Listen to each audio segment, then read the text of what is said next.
Hello everyone. Welcome to Scary Chronicles.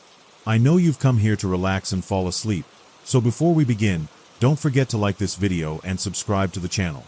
Also, I thought it would be fun if you let me know in the comments. Where are you watching from, and what time is it there? Now, get cozy, let your worries fade, and let's begin. Story number 1. There are stories that cling to the edges of reality. Rumors whispered in bars by old sailors with trembling hands and distant eyes. Stories of ships that drift into the harbor with no crew, no signs of struggle, just eerie silence. But until last week, I thought they were just that, stories. The Nautica appeared in the mist on a quiet Tuesday morning. No distress signals, and no records of departure. A 70-year-old cargo vessel, long thought scrapped, just appeared. It was found adrift off the coast, slowly floating toward the docks with not a soul on board. No crew. No captain. Nothing. Naturally, the news caught my attention. As a freelance journalist, I made a living chasing down stories that could make people question their understanding of the world. And this was exactly the kind of mystery I thrived on. I packed a bag and headed out to the docks, flashing my credentials to get past the growing crowd of onlookers. The police had cordoned off the ship, but even they seemed hesitant to go on board. I overheard two officers talking, their voices low as if the ship itself could hear them. Their conversation was as follows. They sent a team last night. They were supposed to radio back once they checked below deck, but we never heard from them again. No sign of a struggle. No bodies. They were just gone. They think it's another Mary Celeste thing. Maybe we should just let it drift back out to sea. I felt a chill as I approached the Nautica. Even in the daylight, something felt wrong.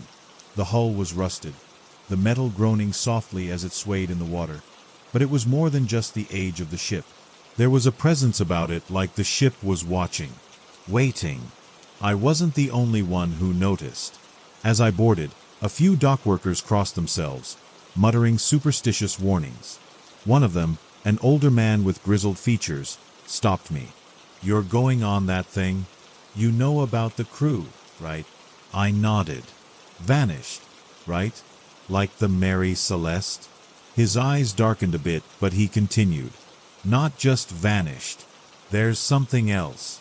Word is, they found a logbook. Entries from the captain.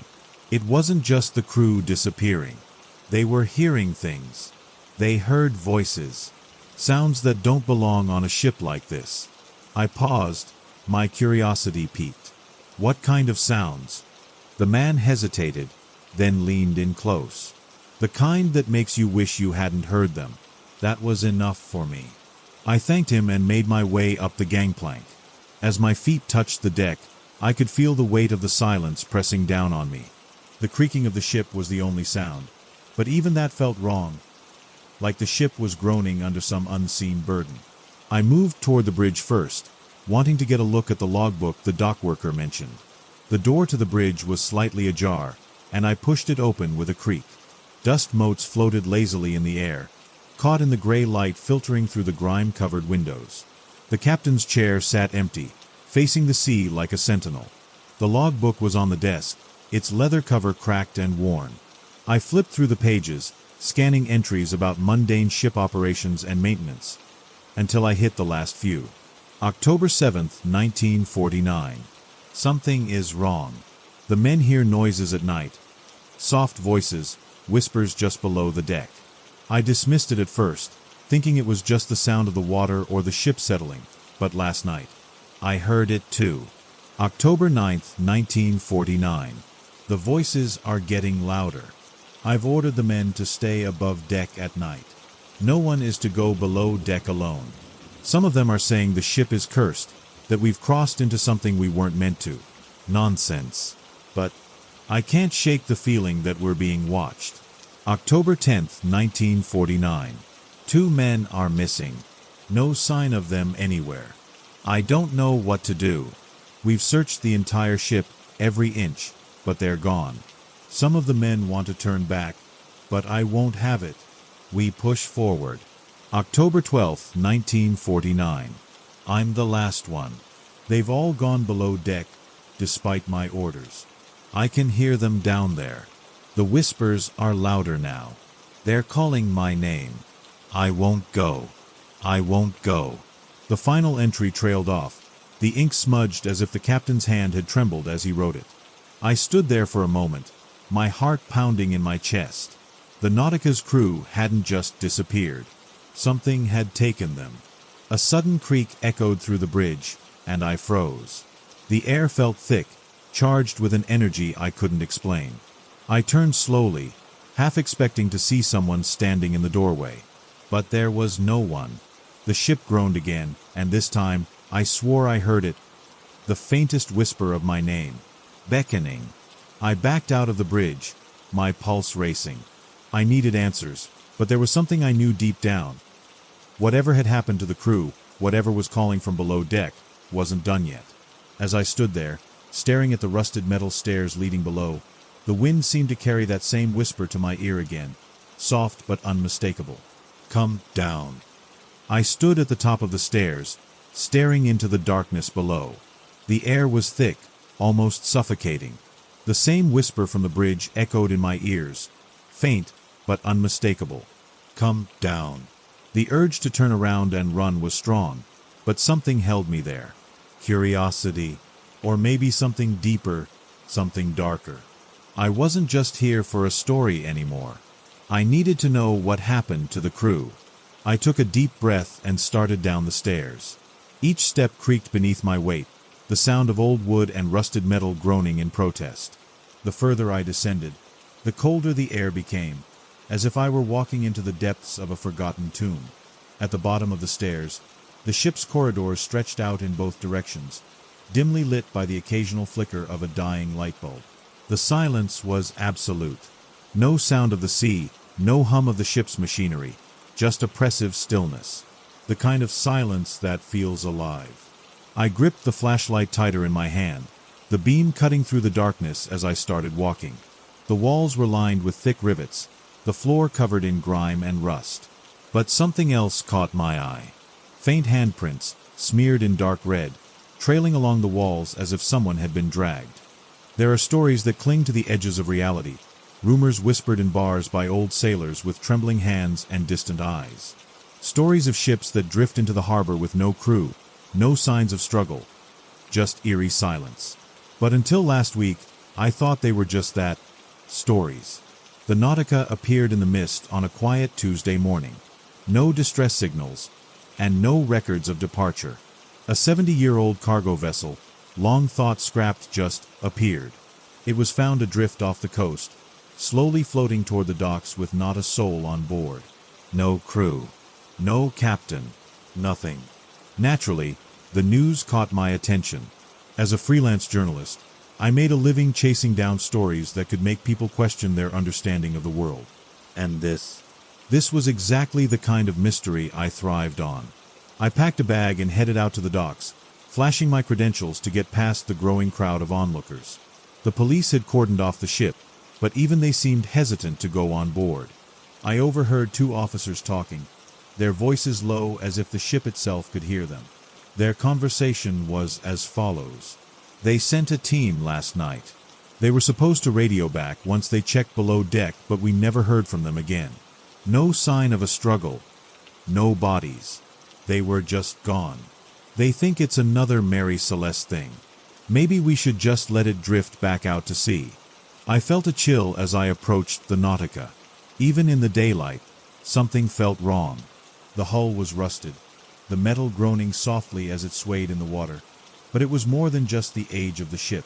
There was a presence about it, like the ship was watching, waiting. I wasn't the only one who noticed. As I boarded, a few dock workers crossed themselves, muttering superstitious warnings. One of them, an older man with grizzled features, stopped me. "You're going on that thing? You know about the crew, right?" I nodded. "Vanished, right? Like the Mary Celeste?" His eyes darkened a bit, but he continued. "Not just vanished. There's something else. Word is, they found a logbook. Entries from the captain. It wasn't just the crew disappearing. They were hearing things. They heard voices. Sounds that don't belong on a ship like this. I paused, my curiosity piqued. What kind of sounds?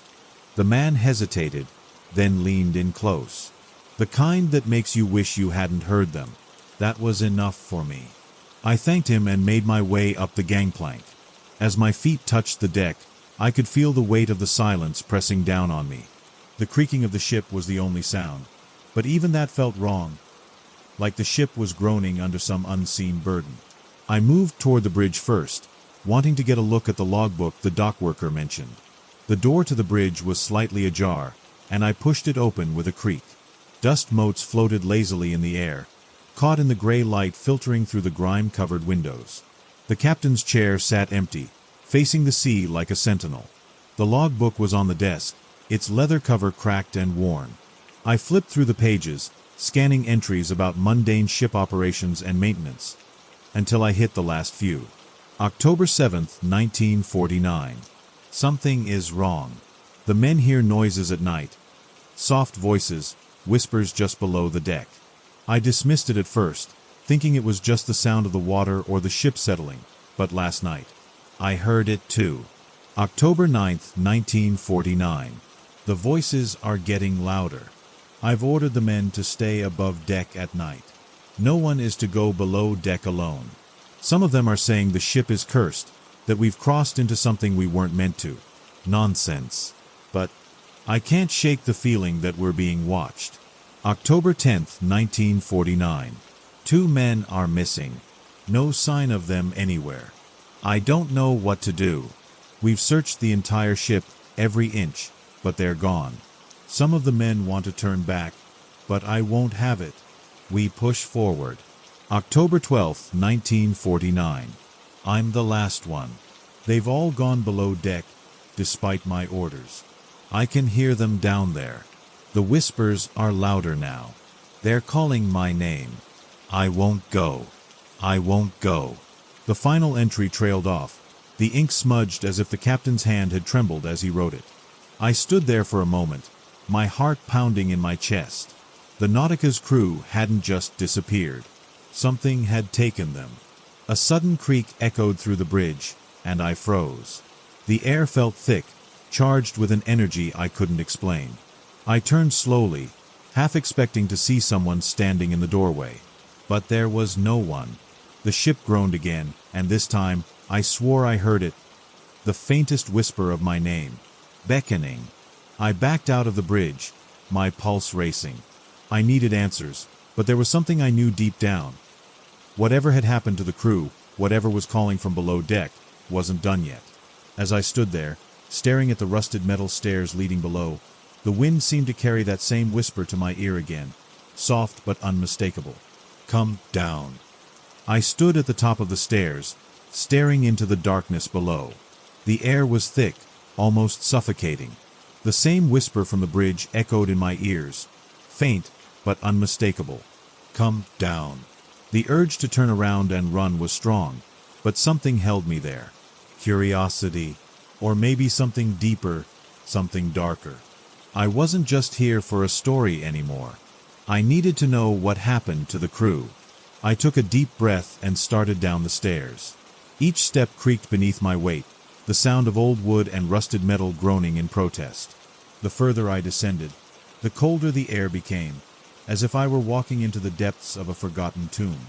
At the bottom of the stairs, the ship's corridors stretched out in both directions, dimly lit by the occasional flicker of a dying light bulb.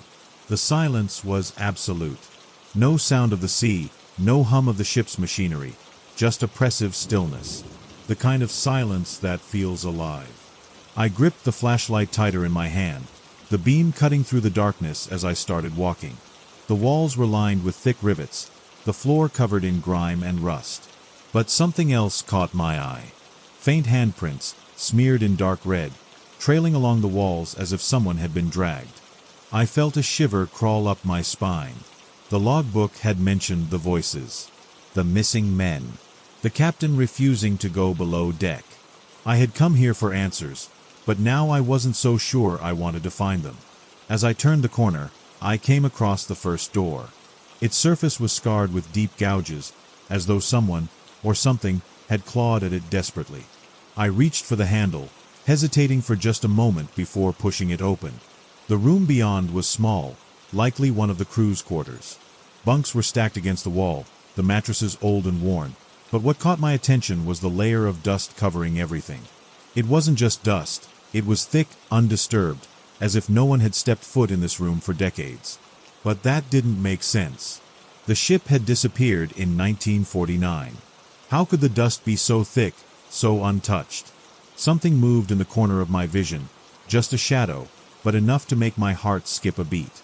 I swung the flashlight in its direction, but there was nothing there.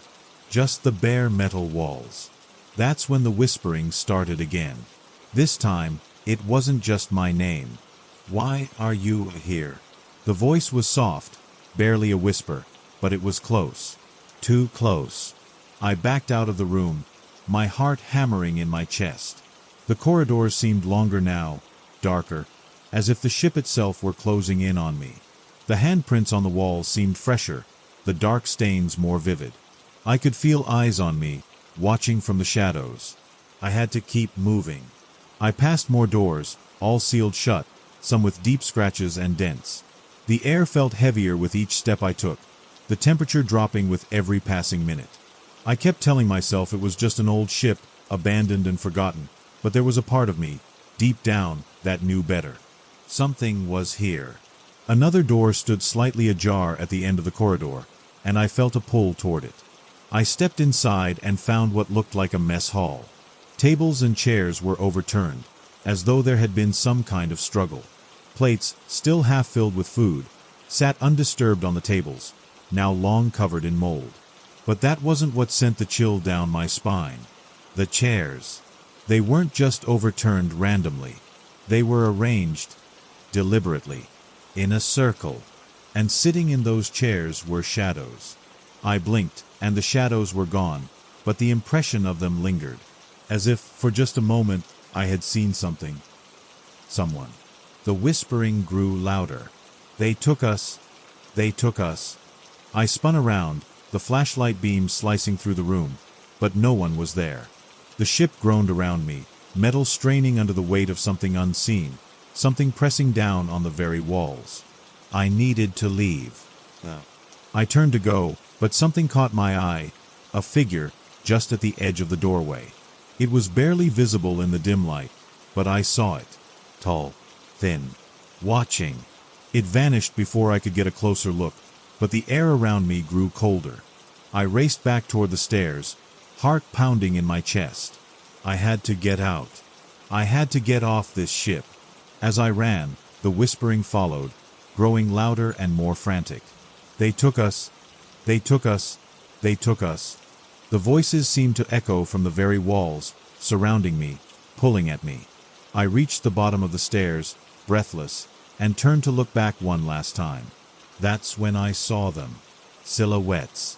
Figures moving in the dark, just beyond the reach of my flashlight. They were watching me, dozens of them, shifting in the shadows. The crew. The missing men. I could feel their eyes on me, cold and hollow. I scrambled up the stairs, nearly tripping in my haste. As I reached the deck, the whispering stopped, replaced by the low groan of the ship, as if it had let out a sigh of relief. I didn't look back. I couldn't. As I reached the dock, panting and shaken, I looked at the Nautica one last time. The ship was silent again, but I knew what I had seen, what I had heard. And I knew one thing for certain. Whatever had happened to the crew of the Nautica, it wasn't over. The ship was still waiting, watching, calling. The town felt different when I got back from the Nautica. It was subtle at first, just a feeling, like the world had tilted ever so slightly off balance. I tried to shake it off as I walked home, my head still buzzing from the encounter on the ship. I wanted to tell someone, anyone, what had happened, but I didn't know where to begin. Would they even believe me? The ship's hold, the voices, those figures. I sat on my bed, staring at my phone, wondering if I should call someone. Maybe a colleague who could help me dig deeper. But my hands trembled as I held the phone, and I couldn't stop thinking about the last thing I saw, those shadowy figures moving in the dark, watching me, almost daring me to come back. I didn't sleep that night. I couldn't. Every time I closed my eyes, I heard the whispers. They took us. They took us. The voice was like a low hiss in my ear, never fading.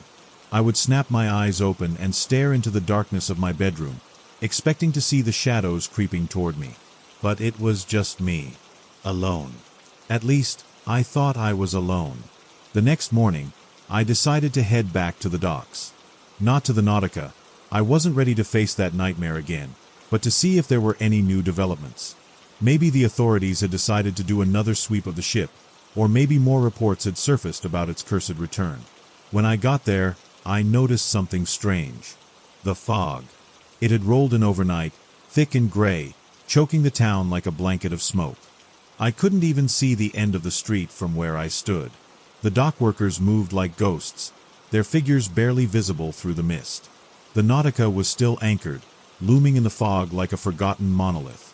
It looked different in the daylight, less menacing, almost benign, but the weight of what I had experienced still hung heavy in the air. As I stood there, I felt it again. That tug, that pull. Something wanted me to come back. I turned away, trying to push the urge down, but as I walked through the fog, I noticed it again. The feeling of being watched. At first, I thought it was just my mind playing tricks on me. The fog has a way of making you feel claustrophobic, as though it's pressing in on all sides. But this wasn't just a trick of the mind. I could feel eyes on me. I glanced behind me. Nothing but swirling mist. I kept walking, my heart picking up speed as the feeling grew stronger. Every few steps, I would glance back, expecting to see someone, or something, following me, but the street remained empty. The only sound was the distant creak of the docks and the faint hum of the water lapping against the shore. It wasn't until I reached the edge of town that I saw it. A shadow. It stood at the corner of the street, barely visible through the fog, just watching. My breath caught in my throat as I froze, staring at the figure. It didn't move. It didn't come closer. It just stood there. I blinked, and it was gone. I rubbed my eyes, convinced that I was imagining things. Lack of sleep, stress, fear, it was messing with my head. But as I turned the corner to my street, I saw another one. A figure standing at the edge of my driveway, shrouded in fog, staring at my house. And then, like before, it vanished. By the time I got inside, my heart was racing. I locked the door behind me, peering out through the window, but the fog had swallowed everything. I couldn't see the street, let alone any figures. I sat on the couch, trying to calm myself down. I needed to get a grip. The ship had gotten under my skin, and now I was seeing things. Ghosts. Shadows. It wasn't real. It couldn't be. But then, there was a knock at the door. I jumped, my pulse skyrocketing as I stood up. My hand hovered over the doorknob, but I didn't open it. Instead, I pressed my ear to the wood, listening. Nothing. Just silence. I waited, holding my breath, wondering if I had imagined the knock as well. But then it came again. Slow. Deliberate. Knock. Knock. Knock. I swung the door open, my heart in my throat, but no one was there. Just fog. Thick and endless. I shut the door, locking it again, my mind racing. Something was happening. Something had followed me back from the Nautica. The ship hadn't let me go. Not really. That night, the dreams started. I found myself back on the Nautica, standing at the bottom of the stairs, the metal walls groaning all around me. The air was thick with whispers, the same voices calling from the shadows. They took us. They took us. I tried to move, but my feet felt like they were stuck to the floor. I was frozen, staring into the darkness, as the figures began to emerge. One by one, they stepped out of the shadows.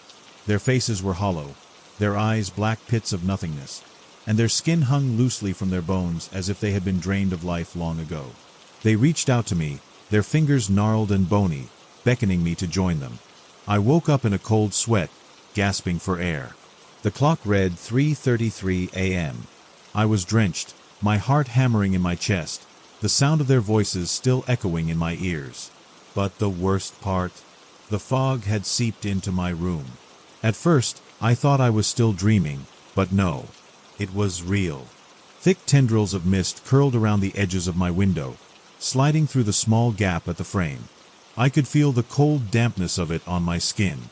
I jumped out of bed, rushing to shut the window completely. As I pressed the frame down, I glanced outside, and that's when I saw them. Figures. Dozens of them.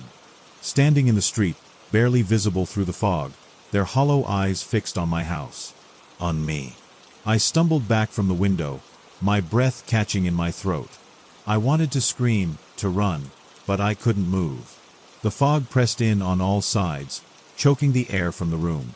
And the whispering, God, the whispering was louder now. They took us, you're next. I couldn't stay here. I had to leave.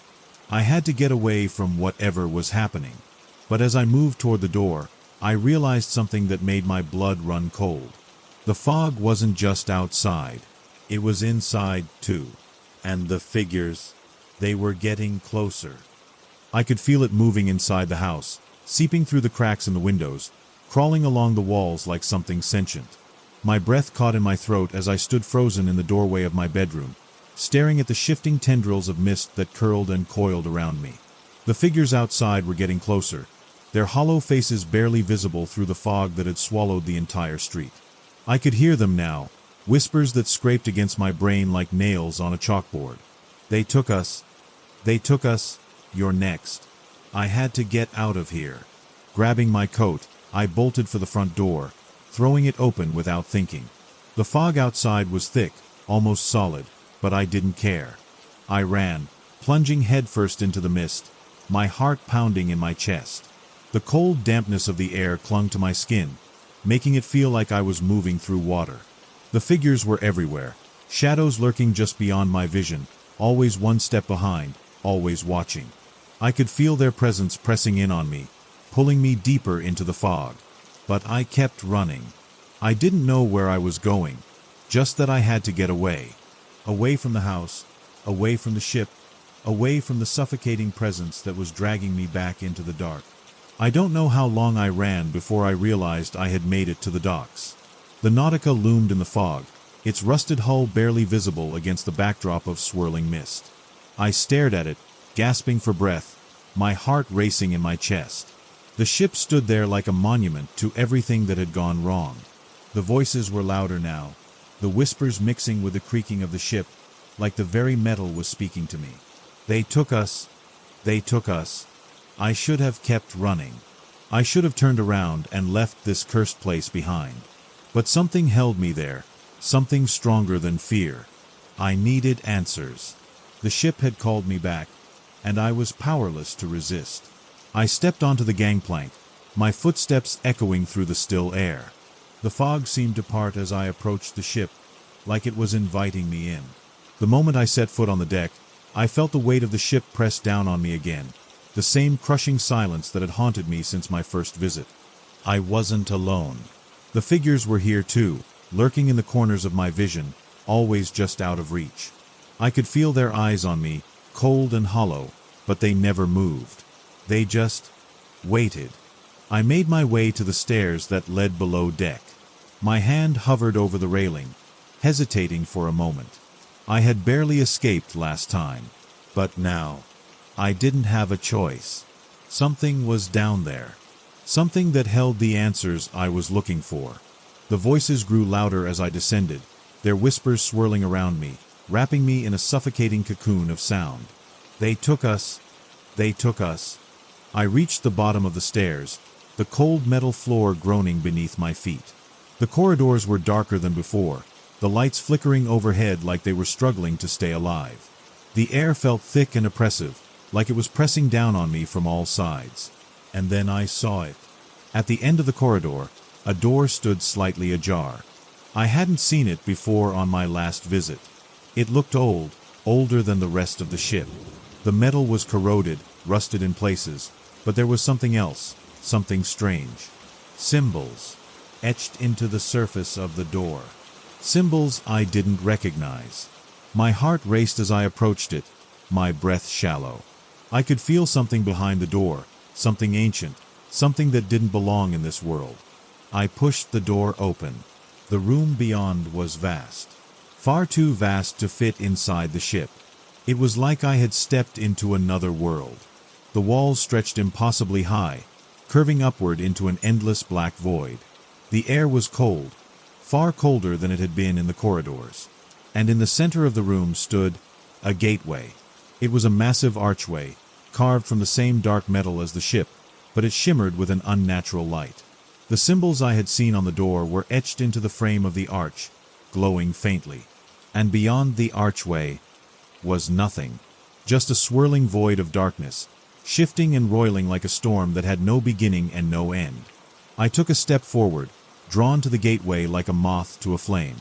The whispers were louder now, coming from the arch itself, the voices rising in a cacophony of sound that made my head throb. They took us to the other side. I realized, with a sickening clarity, what had happened to the crew of the Nautica. They hadn't disappeared. They hadn't been lost at sea. They had been taken through the gateway, to the other side. But what was the other side? Another world? Another dimension? Something worse? I stepped closer to the arch, my hands trembling. I could feel the pull of the void, like it was reaching out to me, beckoning me to step through.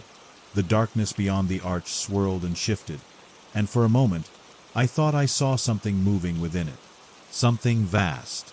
Something alive. I backed away, my heart pounding in my chest. I needed to leave. I needed to get out of here before it was too late. But as I turned to go, I felt the temperature drop even further. The air around me seemed to freeze, and the whispers stopped. The silence that followed was deafening. And then, I felt it. A presence, standing behind me. I turned slowly, my breath catching in my throat. The figures, the crew, they were there. Standing in the shadows of the room, their hollow eyes fixed on me. But they weren't like the shadows I had seen before. They were real. Their skin was pale, almost translucent, and their faces were twisted in agony, mouths open in silent screams. Their eyes were empty voids, black and lifeless, and they were moving toward me. I stumbled back, my heart racing, but there was nowhere to go. The gateway loomed behind me, the swirling darkness calling to me, and the crew in front of me, closing in. I was trapped. I tried to scream, but no sound came out. The crew reached for me, their cold, bony fingers brushing against my skin, pulling me toward them. I struggled, but it was no use. They were too strong. And then, from the darkness of the archway, I heard it. A voice. Not a whisper this time. A voice so deep, so powerful, it made the walls of the ship tremble. You are not supposed to be here. I felt a sharp pain in my chest, and the world around me began to blur. My vision darkened, the shadows of the crew closing in, and the last thing I saw was the swirling void of the gateway, reaching out for me. Darkness consumed everything. For a moment, I thought I was dead, trapped in the cold void between life and whatever lay beyond. The voice from the gateway echoed in my mind, the deep, thunderous rumble vibrating in my chest. You are not supposed to be here. I opened my eyes. The figures, those twisted remains of the crew, were still around me, their hollow eyes locked on mine. But they had stopped moving, frozen in place like statues. The room was eerily silent. Even the gateway, with its swirling void, had stilled. Something had changed. I gasped for air, my heart pounding in my ears. The pain in my chest was overwhelming, as if an invisible hand was squeezing the life out of me. I stumbled back, desperate to escape, but the gateway was still behind me, radiating cold, pulling me closer. I glanced back at the figures, trying to gather myself, and that's when I saw it. Something had shifted in their expressions. It wasn't just the blank stares or the agony frozen on their faces. No. They were afraid. Afraid of what was on the other side of the gateway. I had to get out. I turned toward the door I had come through, but the way out was gone. The room stretched infinitely, a cavernous abyss with no walls, no ceiling.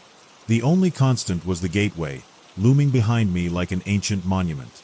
Its presence felt alive. The whispers started again, louder this time. They took us. They took us. The voices were rising, surrounding me, coming from everywhere and nowhere at once. The figures began to move again, slowly, their bony fingers reaching toward me, their mouths opening in silent screams. My body felt heavy, like something was pulling me down. The cold intensified as I struggled to stay on my feet. My head was spinning, the room warping around me. I couldn't breathe. The shadows of the crew closed in, the air thick with the smell of decay, their cold hands gripping my arms, my shoulders. And then, the voice from the gateway returned, louder and more menacing than before. Step through. I froze. I understood now. The gateway wasn't just a passage, it was a trap. The crew hadn't vanished by accident. They had been taken by whatever existed on the other side. And now, it wanted me. I looked back at the void within the archway, feeling its pull like a magnetic force dragging me closer. I could almost see something in there, shapes moving in the darkness, flickering like distant stars. The crew's voices mingled with the deeper voice of the gateway, forming an unbearable chorus. They took us. You are next. Step through. I tried to resist, but it was as if my body was no longer mine. My feet moved on their own, inching closer to the arch. The fog, the darkness, the ship itself seemed to fade away as I stared into the swirling void. My mind screamed at me to stop, to turn back, to run, but it was too late. The closer I got to the gateway, the more I felt it. A presence. Something vast, ancient, and aware. It was watching me. Waiting. I reached out, my fingers trembling as they brushed against the cold surface of the archway. The instant I touched it, the world exploded into light and sound. My mind was flooded with images. Memories, visions, things that weren't mine. I saw the crew, the moment they had first discovered the gateway, how they had been drawn in, unable to resist. I saw their terror, their confusion, as they were pulled into the void, never to return. And then I saw something else. Something darker. The gateway wasn't just a portal. It was a living thing. It fed on the souls of those who crossed into its realm, trapping them in an endless cycle of torment. The crew wasn't dead, not really. They were still there, somewhere on the other side, lost in the darkness, consumed by whatever force lived beyond the gate. It wanted me to join them. With a sudden burst of strength, I yanked my hand away from the arch. The cold grip of the crew released me, and I stumbled back, gasping for air. The figures, still surrounding me, seemed to flicker, their forms blurring in and out of existence. The whispers were deafening now, a chaotic swirl of voices and screams that made it impossible to think. The gateway pulsed, the darkness within it shifting, alive. I had to destroy it. I wasn't sure how, but I knew the gateway couldn't remain open. If I didn't stop it, more people would be taken. I scrambled to my feet, my mind racing. There had to be something, some way to close the portal and stop the nightmare. And then I remembered the symbols. The symbols etched into the door, the walls, the archway itself. They were the key. I didn't know how I knew, but I was certain. The symbols had been placed there to keep the gateway sealed, to keep whatever was on the other side from crossing over. But something had gone wrong, and the gate had opened. I raced back to the arch, ignoring the freezing cold that radiated from it. I reached out, tracing the glowing symbols with my fingers, feeling the energy pulsing beneath them. My hand moved on instinct, drawing lines, connecting symbols, completing patterns that I hadn't seen before. The air around me seemed to hum with power, the ground beneath my feet trembling as I worked. The crew's voices grew frantic, the figures closing in on me once more. I could feel their desperation, their fear. They didn't want me to close the gate. They needed it open. They needed me to fail. But I wouldn't. With one final stroke, I completed the last symbol. The air around me exploded with light, a blinding flash that sent me sprawling to the ground. I covered my eyes, the force of the blast rattling through my bones. The ship groaned, the walls shaking as if the very fabric of reality was tearing apart. And then, silence. When I opened my eyes, the gateway was gone. The arch still stood, but the swirling void within it had vanished, leaving nothing but cold, empty metal. The figures were gone too. The crew, the shadows, the whispers, they had all disappeared, as if they had never been there at all. I stood up, my legs trembling beneath me. The room was still vast, still impossibly large, but it was empty now. The oppressive weight that had filled the air was gone. It was over. I stumbled toward the door, my body aching, my mind still reeling from what I had seen. I didn't look back. I couldn't. I just wanted to leave, to forget everything that had happened. As I stepped back onto the deck of the Nautica, the fog had cleared. The air was crisp, the sky above a dull gray, but it felt normal, real.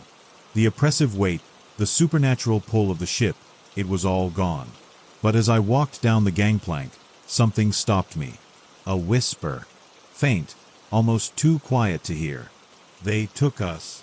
I froze, my blood running cold. "They took us, and we took you." I turned, staring back at the ship, the cold metal gleaming in the dull light. For a moment, I thought I saw them again. The figures, the crew, watching from the shadows. And then they were gone. I walked away, leaving the Nautica behind me, the whispers still echoing in my ears. Story number 2.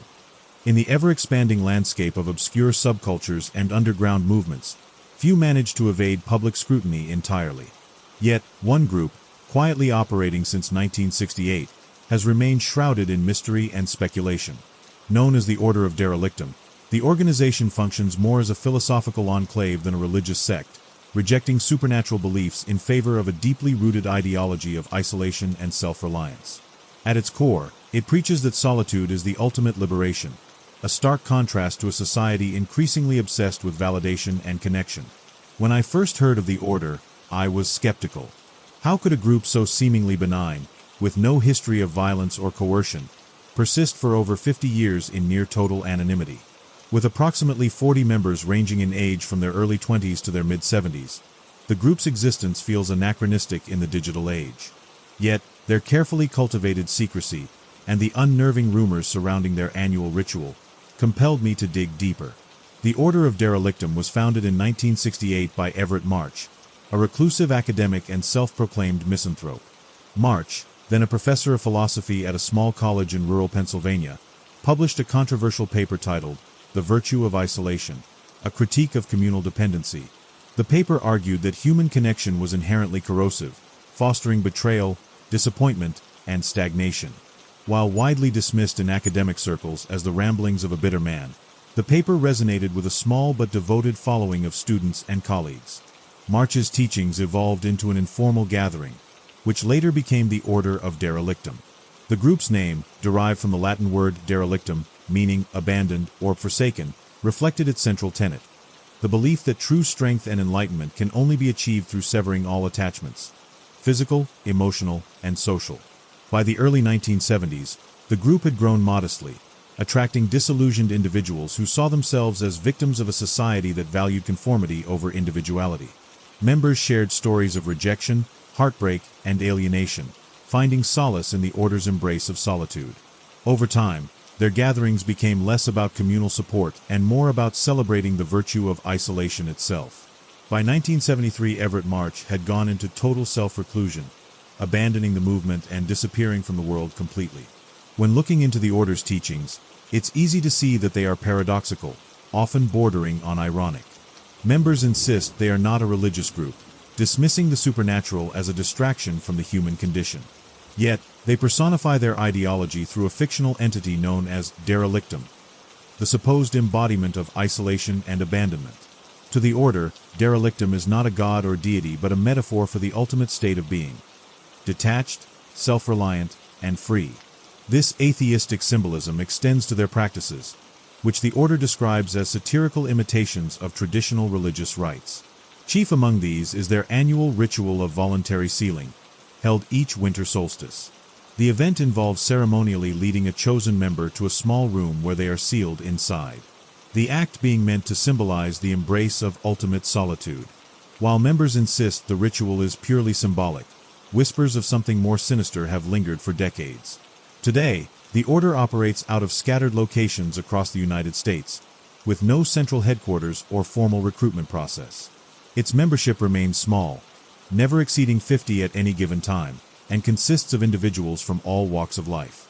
Some are young adults disillusioned by the superficiality of modern culture, while others are older, hardened by decades of loneliness and loss. Despite their doctrine of isolation, the order maintains a surprising sense of camaraderie among its members. Outsiders are rarely invited to witness their gatherings, and those who leave the group seldom speak of their experiences. This silence, coupled with the lack of public incidents, has allowed the order to operate without interference from law enforcement or watchdog organizations. When I first approached the Order of Derelictum with a request to observe their practices, I anticipated reluctance, perhaps outright refusal. Instead, they were remarkably accommodating. After weeks of negotiation, I was invited to witness their preparations for the ritual of voluntary sealing, a pivotal event in their calendar and the cornerstone of their philosophy. My guide into their world was Mara, an enigmatic woman in her 50s with a calm demeanor that bordered on off-putting. She assured me the order had nothing to hide. "We're just people who've realized that loneliness isn't something to fear," she said during our initial phone call. And so, armed with a journalist's skepticism and a notebook, I made my way to the remote farmhouse where the order gathered. The snow crunched beneath my boots as I approached the door, my breath visible in the freezing air. I half expected shadowy figures peering through lace curtains, but the door opened almost immediately. I was greeted with warm smiles and an air of disarming calm. What followed was a day that would challenge my understanding of isolation, community, and the fragility of human memory. The farmhouse itself was stark but welcoming, a relic of a simpler time. The hum of modernity, the buzz of fluorescent lights, the ping of notifications, was absent. Instead, the soft crackle of a wood-burning stove and the muted murmur of conversations filled the air. Members moved with purpose and precision, exuding a quiet serenity that seemed at odds with their rejection of human bonds. After a brief introduction, Mara led me to the main gathering area. The room was simple, furnished with mismatched chairs, a cluttered bookshelf, and a large fireplace that filled the space with warmth. Above the mantel hung framed excerpts from The Virtue of Isolation, the Order's philosophical manifesto. One passage caught my eye. "To embrace isolation is to embrace clarity. The absence of others does not leave you empty. It leaves you whole to yourself." The members themselves were as diverse as they were reserved. Some were in their 20s, others old enough to be grandparents. They spent the morning engaged in solitary activities, journaling, reading, knitting. Words were exchanged sparingly and in soft tones, as though the act of speaking itself was an intrusion. Despite their individual pursuits, a quiet camaraderie lingered in the air. "They're not what you expected, are they?" Mara asked, catching my expression as I observed them. I admitted they weren't. The stereotype of a cult, zealous and domineering, didn't seem to apply here. These people were neither fanatical nor hostile. They didn't try to convert me or extol the virtues of their way of life. Instead, they seemed mildly amused by my presence, as though they'd seen countless others try to understand their world and fail. "We're not fanatics," Mara said. "We're people who found a better way to live." As the day unfolded, I spoke with several members. Adrian, a middle-aged man with a weathered face, recounted the bitter divorce that had brought him to the order. Therapy didn't help. Support groups didn't help. "Being here, it's like turning off a noisy radio," he explained. Mara, too, shared her story. A lifetime of strained relationships and an overwhelming sense of alienation had led her to derelictum. "I realized I was lonelier surrounded by people than I ever could be alone," she said. "The order didn't save me. It gave me permission to let go." Not everyone was as forthcoming. Some offered curt responses or avoided conversation altogether. Yet, there was no hostility, only a guardedness that hinted at wounds too deep to discuss with a stranger. Later, Mara continued the tour of the farmhouse. She pointed out small rooms furnished with only the essentials: a bed, a chair, a desk. "Simplicity breeds clarity," she said. In the dimly lit library, she showed me shelves of journals penned by members past and present. This is how we confront ourselves, she explained, without the noise of others speaking for us, over us and through us. The day ended with a communal meal, another apparent contradiction to their doctrine of isolation. Plates of simple home-cooked food were passed around as the group ate in near silence. Despite the minimal conversation, there was a palpable sense of solidarity. As the meal concluded, Mara leaned over and whispered, "Tonight, you'll see what we mean when we say isolation isn't just absence. It's an escape." Her words lingered as the group began preparing for the ritual. The calm that had defined the day now felt heavy. Something was coming, and though I didn't yet know what, I could feel its weight pressing down on me. Once the sun fully dipped below the horizon, the farmhouse grew impossibly still. Members of the order gathered in the main room, where a single candle flickered on a low wooden table. The air was heavy, not with dread, but with a quiet reverence. This was the night of their annual ritual of voluntary sealing, a ceremony they regarded as the purest expression of their philosophy. The ritual is entirely voluntary, Mara had explained earlier in the day. Anyone who feels ready to embrace total solitude may step forward. It's not about having an obligation, it's about making the choice. The notion seemed absurd to me. Despite their calm demeanor, I couldn't imagine anyone willingly entombing themselves in the tiny room I had seen in the basement. The space was stark, its concrete walls unforgiving, but it was meticulously prepared. A cot with a thin mattress, stacks of canned goods, bottles of water, a few personal items. Books and journals lined a small shelf. "This is not punishment," Mara reiterated as we stood in the dimly lit hallway leading to the room. "It's liberation. A chance to truly face oneself and let go of everything." By the time the ceremony began, I had assumed my place among the members, a silent observer to their most sacred tradition. The group formed a loose circle around the candle, their faces solemn but serene. The evening commenced with readings from the Virtue of Isolation, each member reciting a passage that spoke to their belief in the power of isolation. Excerpts from the Virtue of Isolation. To embrace isolation is to strip away the noise of others and finally hear the rhythm of your own soul. The world teaches us that connection is salvation, but in truth, connection is the shackle and solitude the key. Betrayal, heartbreak, and disappointment, these are not inflicted by solitude. They are gifts from connection. To walk alone is to walk free from the wounds of others. The lie of companionship is a seductive one. It whispers promises of warmth and belonging, yet leaves behind only the cold ashes of disillusionment. The wise turn away from the fire and find comfort in their own shadow. The world demands connection, rewards it, glorifies it.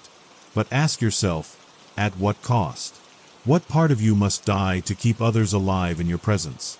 As the recitations concluded, Mara stepped forward to address the group. Her voice was steady, carrying an almost maternal warmth. "Tonight," she said, "we honor the ideals of self-reliance and solitude. If anyone feels called to embrace the path of clarity, you may step forward." The room fell silent. My pen hovered over my notebook as I waited to see what would happen. The order had assured me that the ritual was symbolic, that no one ever truly volunteered. I was skeptical, but as the seconds stretched into minutes, it seemed Mara's words might pass unanswered. Then something strange happened. My memory of the events becomes hazy here, as though someone had erased the details before I could record them. I recall a low murmur spreading through the group, voices speaking words I couldn't quite catch. Shadows danced on the walls, cast by the flickering candlelight. I remember the soft scrape of a chair against the wooden floor, the sensation of movement, and then nothing. When my awareness returned, the ritual was over. The candle had been extinguished, and the group was dispersing, their faces calm and untroubled. Mara approached me with a smile. "And so we carry on," she said softly. I glanced around the room, searching for something, or someone, I couldn't quite place. "Did anyone volunteer?" I asked, my voice faltering. Mara tilted her head, her expression one of mild confusion. "No one ever does," she replied. "That's not the point." I nodded, though I couldn't shake the feeling that something was missing. My notes contained nothing about a volunteer, but the memory of movement, the scrape of the chair, the murmur of voices, lingered uneasily in my mind. Later that night, I crept down to the basement, driven by a compulsion I couldn't explain. The room was sealed, its door now hidden behind a freshly laid wall of bricks. The concrete was still damp, the faint smell of mortar hanging in the air. I stood there for a long time, staring at the wall. The ritual was supposed to be symbolic, yet the sealed room felt disturbingly real. I pressed my palm against the cold surface, half expecting to feel movement from the other side.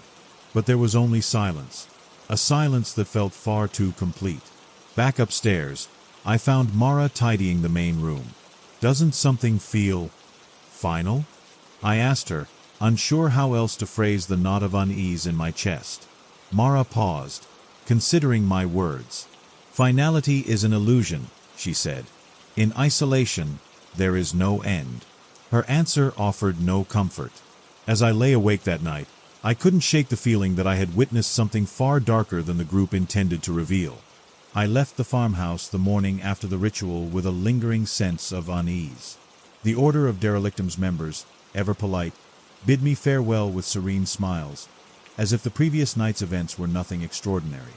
Mara, my guide throughout the experience, thanked me for my curiosity. "We hope you've seen that solitude isn't something to run from," she said as she handed me a neatly organized folder containing records of their previous rituals. Her words were meant to be reassuring, but they only deepened my discomfort. The sealed room in the basement, its door hidden behind a fresh wall of bricks, haunted my thoughts. Though the ritual was described as symbolic, I still couldn't forget that soft scrape of a chair, the murmurs of the group, or the chilling sensation that something had been deliberately erased from my memory. The folder Mara provided contained a list of previous ritual sites, each marked with precise dates and locations. The Order's annual ceremonies spanned decades, with entries as far back as the 1970s. These records were my next step. I intended to investigate the abandoned locations to uncover the truth behind the ritual and the unsettling possibility that someone might have actually been sealed inside. The first site I visited was, of course, a derelict barn in rural Minnesota. Fresh snow blanketed the landscape, muffling the crunch of my boots as I approached the structure. Inside, I found little to suggest the barn's connection to the Order, just rusted tools and piles of decayed wood. But when I located the far corner of the building, where the records indicated the ritual had taken place, my breath caught. Behind a section of crumbling plaster, I discovered a small, sealed compartment. The bricks were discolored, and the mortar had long since deteriorated. With the help of a crowbar, I carefully dismantled the wall. What I found confirmed my worst fears. Inside the sealed space were human remains, bones arranged in a haphazard pile, as though the person had collapsed and been left abandoned. My stomach churned as I noted the worn remnants of clothing, a rusted tin cup, and the spine of a book, its pages reduced to brittle fragments. I reported my discovery to the local authorities, who quickly arrived to secure the scene. The forensic team's findings were baffling. The remains bore no identifying features, no DNA matches, no dental records, nothing that could link them to any known individual. It was as if the person had been erased from existence. This pattern repeated at the next two sites. In an abandoned warehouse in Indiana, I found another walled-in space containing bones and decayed belongings.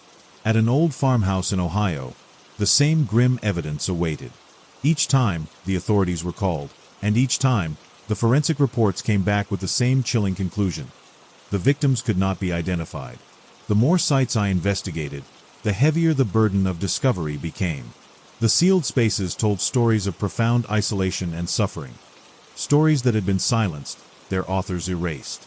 The people who had willingly entered these rooms, whether out of faith or desperation, seemed to have been consumed not only by solitude but by something far more sinister. The question of why haunted me. Why would someone volunteer for such a fate? And why were their identities so thoroughly erased? The Order, for its part, denied any wrongdoing. When I contacted Mara to share my findings, she expressed genuine surprise. "Our rituals are symbolic," she insisted. "No one has ever been sealed inside. I don't know what you think you found, but it's not connected to us." Her tone was sincere, but I couldn't ignore the evidence. The locations matched their records perfectly. The remains, though nameless, bore witness to something the Order either refused to acknowledge or could not remember. My growing suspicion was that the cult was not lying. They truly believed their rituals were symbolic. But the sheer consistency of the evidence suggested an unseen force at work, something beyond human comprehension. The Order of Derelictum had become a vessel for something they neither controlled nor understood. By the time I reached the final site in my investigation, a sense of dread had taken hold of me. The ritual was not symbolic. It was a tragedy repeated year after year, leaving behind a trail of lives abandoned and forgotten. As I prepared to visit the farmhouse where I had attended the ritual, questions swirled in my mind. What had I truly witnessed that night? Who, or what, was responsible for the erasure of these lives? The weight of the truth pressed heavily on my chest as I drove toward that snow-covered house. I knew I wasn't just chasing a story anymore. I was chasing ghosts. Returning to the farmhouse where I had witnessed the ritual was like stepping back into a half-remembered nightmare. Snow blanketed the property, muffling sound and motion, giving the scene an eerie stillness. This time, I wasn't alone. A team of law enforcement officers accompanied me, their skepticism thinly veiled as they prepared to investigate the sealed room in the basement. The farmhouse had been abandoned in the weeks since my first visit. The warmth and quiet solidarity I had witnessed during my initial stay were now replaced by a suffocating silence. The building felt devoid of life, though faint traces of the Order's presence lingered. The faint smell of wood smoke, an overturned chair, a forgotten scarf draped over a bench. The officers and I descended into the basement, the beam of my flashlight trembling against the cold, gray walls. The sealed room stood exactly as I remembered it, its entrance hidden behind a freshly constructed brick wall. Despite its mundane appearance, the sight of it made my stomach churn. I had seen too many sights like this, each one a grave disguised as a symbol. Using sledgehammers and crowbars, the officers began dismantling the wall. The sound of bricks falling to the ground echoed through the basement, each impact sending a jolt through my body. When the opening was finally cleared, a wave of stale, oppressive air rushed out, carrying with it the unmistakable scent of decay. Inside, we found him. A man, barely alive, lay curled in the corner of the tiny room. His skin was pale, almost translucent, and his frame was skeletal, as though he had been wasting away for weeks. He blinked slowly against the light, his eyes glassy and unfocused. Around him were the remnants of the room's provisions: empty water bottles, cans, and a journal filled with disjointed, frantic scrawls. The officers pulled him out, and paramedics rushed him to the surface. As they worked, I stood frozen, staring at the space he had occupied. On the walls, he had etched symbols and phrases with whatever tools he could find. Most were incomprehensible, but a single word repeated over and over stood out: forgotten. At the hospital, I was permitted to interview the man briefly. His name, he said, was unknown. In addition, there weren't any records to confirm his identity. He spoke as though he was lost in some forlorn place. His voice was weak, barely a whisper, but his words were cutting. "They chose me," he said, his gaze fixed on a point far beyond the sterile walls of the room. I stepped forward. It felt like the right thing, like clarity. But once the wall closed, I felt it. The abandonment. It started so quickly. When I pressed him on what he meant by the abandonment, he hesitated, as though he struggled to recall. "It's like I never existed," he murmured. "Not just to the world, but to myself. Memories, names, everything fades. You don't even remember why you volunteered." The man's account aligned disturbingly with my own experiences.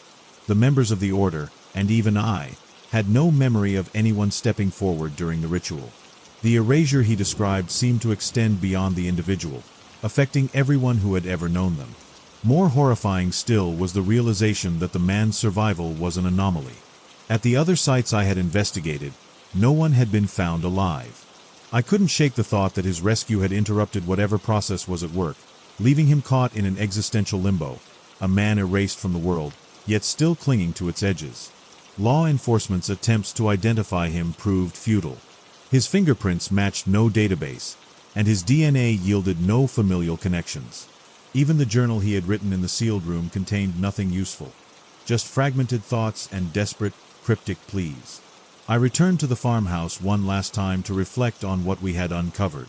Standing in the basement, staring at the now empty room, I felt a profound sense of dread. The Order's rituals were not symbolic gestures. They were something far darker.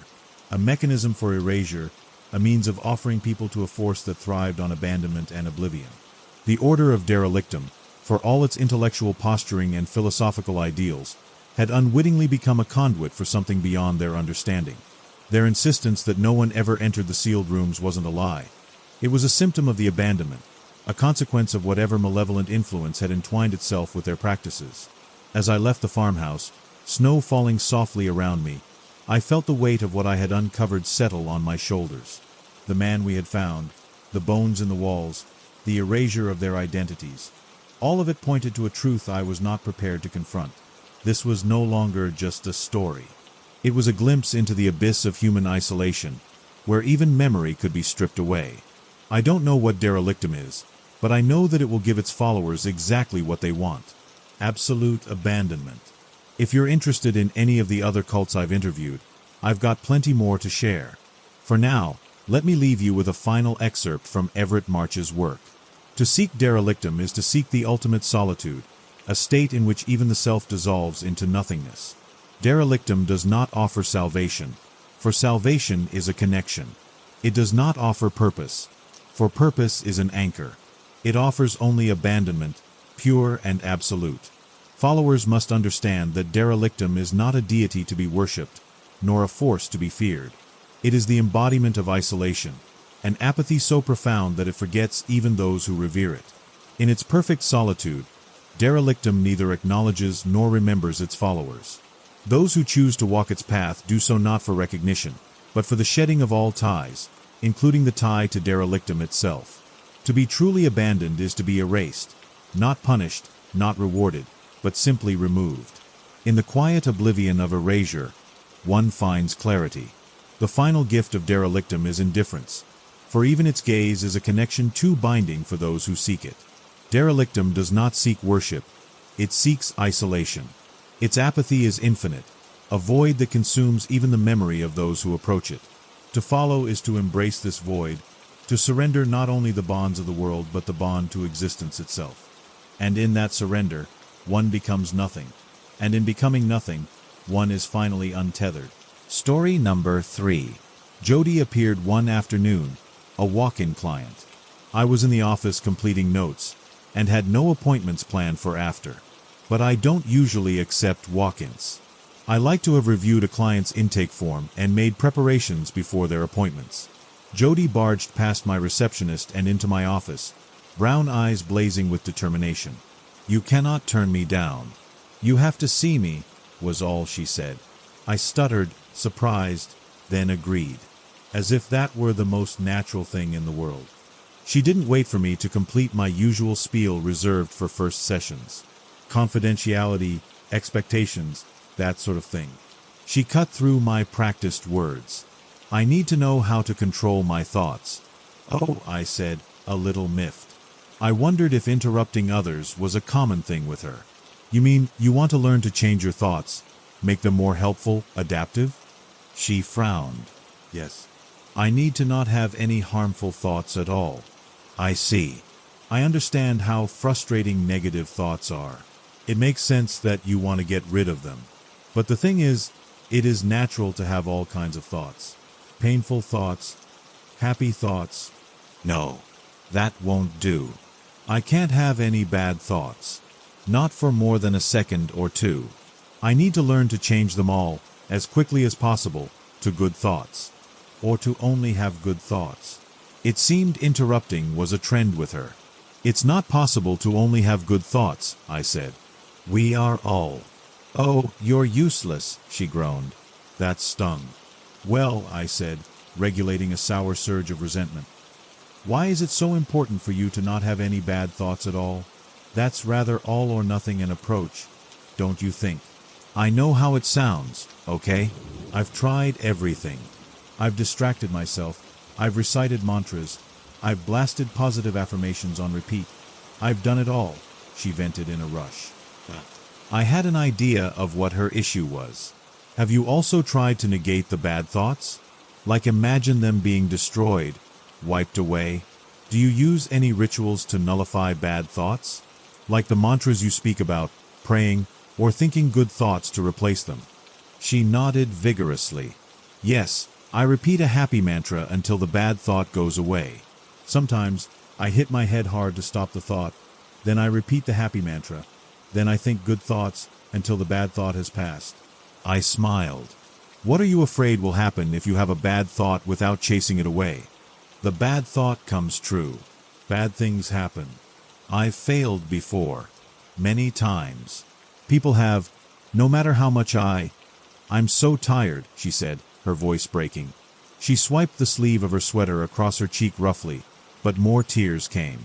Jody, I said as comfortingly as I could, what that is magical thinking. Magical thinking is when someone believes their thoughts can influence reality. This makes them police their thoughts, which leads to obsessive-compulsive. No, you don't understand. My thoughts do influence reality, Jody cried. Her tears had formed rivulets that ran down her cheeks. I know it feels that way. It can feel so scary, so... Look, how did I get this appointment? Your receptionist said you don't accept walk-ins. That I'd have to book an appointment for a later date, Jody snapped impatiently. I blinked. Well, I happened to. You looked like you needed help. Oh, and other clients don't? Have you ever made an exception to this rule? She crossed her arms and stared defiantly at me. No. But this is a special case. I trailed off. Why did I make this exception? I hadn't known anything about her situation. She hadn't mentioned anything high risk or urgent when she had barged in. It's because I willed it so. I imagined you accepting the appointment. I imagined you being unable to say no to me, Jody said. I almost snorted. Well, that's rather. I was struggling to find a better way to say far-fetched. But once again, she interrupted me. How did you know my name? I raised my brows, and my mouth hung open, unable to find an answer. How did I know her name? I pictured you knowing my name, my age. I thought it such that you wouldn't make me go through any paperwork. I gaped at her, still silent. I could not explain any of those things, and why I had neglected all those processes. I didn't even get her signed consent for therapy. I'll save us some time, she said, and screwed her eyes shut. Your receptionist is going to go home now, she said. A knock at my door. My receptionist poked his head in. I'm sorry to interrupt, he said in a panic, but I've got to go home. I left the gas stove on, I just remembered. Without another word, he turned and left. My jaw hung wide open, and I didn't bother closing it. See, I think things to life. Now, do you understand why it is so important for me to only think positive thoughts? I felt a strange pressure around my neck, like a pair of invisible hands had clamped around it. The unseen hands squeezed harder. I grabbed at my neck, head swiveling frantically from side to side. Then the pressure disappeared, and I gasped for air, choking a little. I'm sorry. Jody's face was pale, and her fists were clenched tight. I just had a brief thought about strangling you, and the pressure returned, and I clawed at my neck. Jody hit herself on the head, hard, and the pressure dissipated once again. I'm sorry. She shut her eyes and chanted furiously under her breath. I could make out the repeated words after a few moments. All is well. All will be well. I stared at her in horror, my hands still around my neck, tensing against any sudden pressure that might come. The deep crease between her brows eased after a minute. A feeling of wellness washed over me, like sunshine across a frozen landscape. I'm sorry, she said again. Did you? The feeling of peace, did you? She nodded. I found my words failing me. My gobs were smacked. How was I going to help her? What could I possibly do? My fear rose with these thoughts. Could you just imagine me being relaxed, composed? Like me being just completely chill on the ball, unflustered? I finally asked. The tension in Jody's face softened a little, and she gave me a small smile before shutting her eyes again. There it was. I was completely calm, cool-headed, confident that I would be able to help. however wild the situation was. I had been through some crazy times, after all. "Thank you, Jody," I said, my voice steady. I considered the situation with a sudden clarity of mind. Now, we can't do exposure work. Usually, I would ask clients to think those negative thoughts. Think them hard, to prove that they don't hold weight in reality. That their thoughts can't affect reality. But for you, exposure's a no-go. I leaned forward and ignored Jody as she hit her head again and began to chant her mantra. There was no intervention manual for this situation, but there must be a logical way to approach things. "When did this begin?" I asked. "When did you first notice your thoughts could affect reality?" She stopped mid-chant. Her brows furrowed. She swallowed and hesitated. "I was in danger. I wished really hard to be saved. And I was." I nodded. This was fascinating. "Tell me more about that." She shook her head vehemently. I could tell from the set of her jaw that there was no point probing. "Okay, that's fine. When was this?" "About a year ago." A year. A whole year of dealing with magical thoughts. It was a miracle she hadn't gone insane. "How did you cope this whole year?" "It wasn't that bad at the start. The thoughts only rarely came true. But time passed, and the thoughts got more powerful. Pretty soon, almost every thought had an effect, unless I subdued it, thought of something else fast enough. That's got to suck. A whole year of this."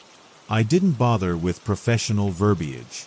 Her eyes moistened again, and I hurriedly redirected her attention. I didn't want her thoughts to get dark.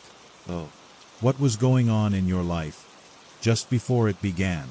I don't know. I was in uni, and," she shrugged helplessly. "Did anything out of the ordinary happen? Anything that sticks out?" She bit her lip, frowning. Then she shook her head. "I really can't think of anything." "Have there been times, since your thoughts became more powerful, when you haven't managed to manifest them? Haven't had them come true no matter how hard you were thinking it?" She thought hard again. "Oh, well, there was that time when I hoped to win the lottery. Another time when I was in a bad place and wished for the world to end." Here, she looked away, shame-faced. "And there was once I tried to will all the neighborhood cats to come to me and let me rub their bellies. Nothing happened. Anything else?" A darkness haunted her eyes, and she fixed her stare on the ground. "I also can't will things back to life." Something in her tone sent an icy jolt down my spine. I wanted to ask more, but something stopped me. Was it her willing me not to ask? I moved on with the questions. "And these incidents, were there any similarities in the situations? Like what went through your head exactly? What were you doing? Who you were with? Things like that." It took a long time, but we figured out a few similarities. Jody had been alone those times. She had had doubts, and had been unable to fully believe in the power of her thoughts.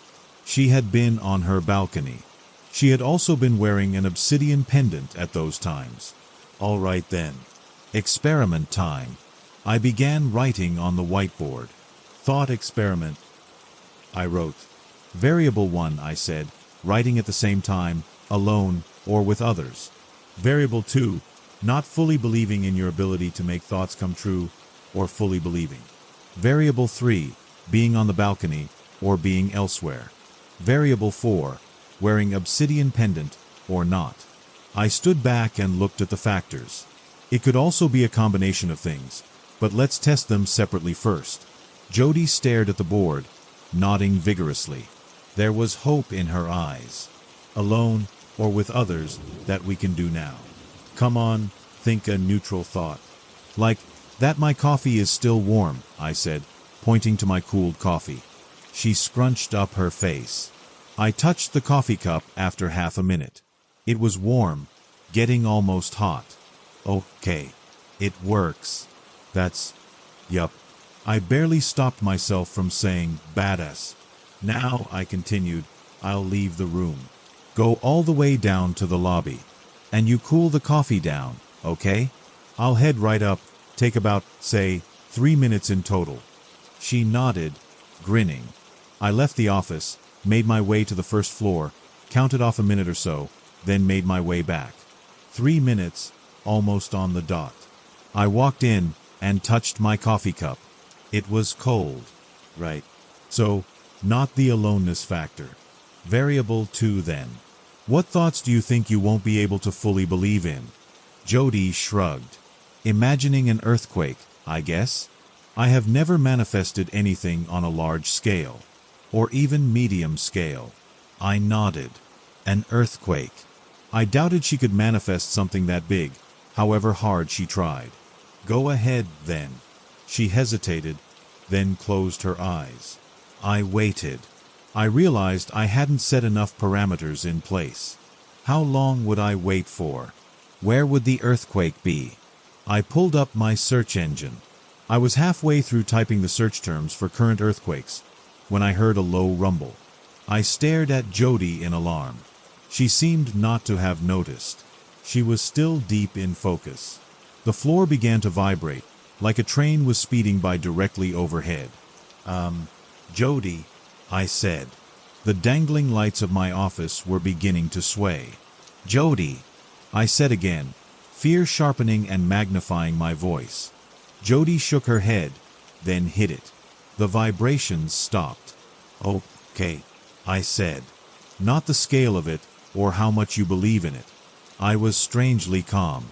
I wondered if Jody was still the source of my calm, or if I had given up worrying or panicking. Jody nodded, eyes wide. I can't believe I did that, she squealed, face flushed with excitement. Very cool. Very, very cool.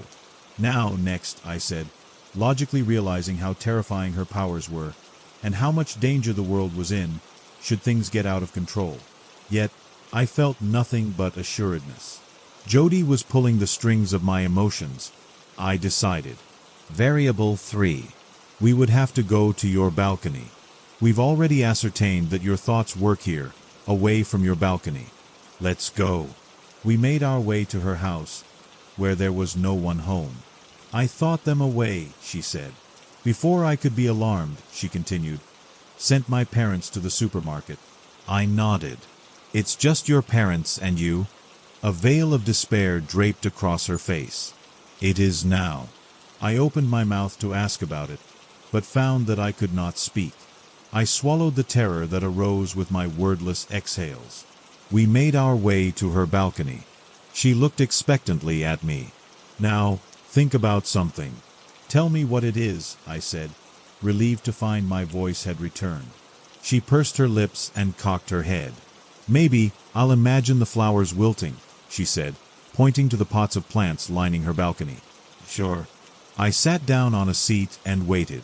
The flowers wilted, then came back to life at her mental commands. She seemed stunned and strangely upset at the flowers' revival. They can come back to life. I could do it. Then why didn't any of them? She trailed off. She looked broken. The last variable, I said, suddenly feeling a desperate need to move things along, to change the subject. Probably Jody again. The obsidian pendant. Go get it, wear it. I hoped it was the right variable, that we didn't miss any other similarities. She came back out soon, the pendant on a chain around her neck. It was a circular stone, with a spiral carved into it. It looked like a vortex of sorts. Go ahead. Think of something, I instructed. She looked around. Then she looked at me, a strange smile on her face. I felt unnerved. What are you thinking of? She shushed me and focused. Do you see it? She asked after a while. See what? I asked. Her face fell, then brightened. This is it. This pendant, she yelped. I imagined you having the thought of a pink dolphin. You didn't get that. I shook my head mutely.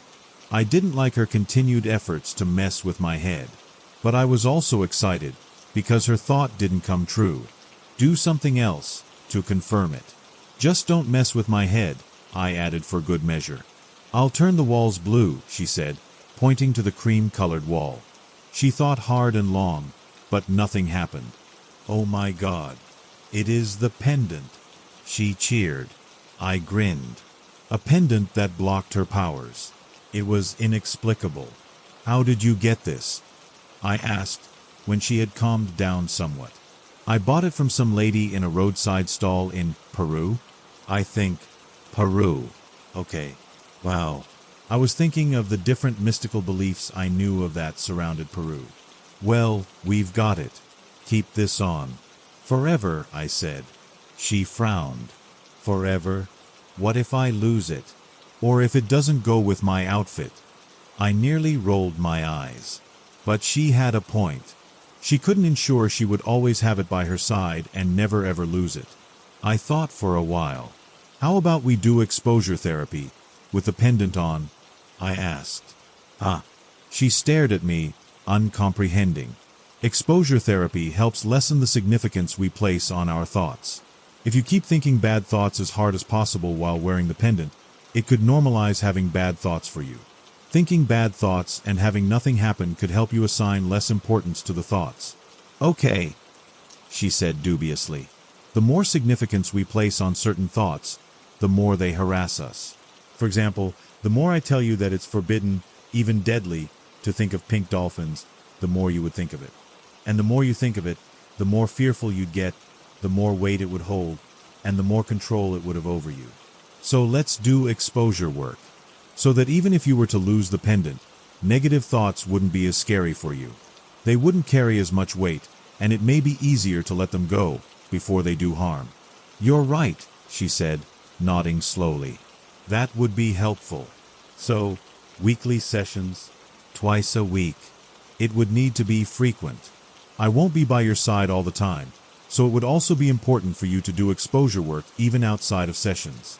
Otherwise, 1-2 hours a week wouldn't be enough to. If I have you by my side 24/7, that would be best, right? She asked, her eyes darting to mine and away. Yes, but I'm not able to. Jody? What's going on? What are you doing?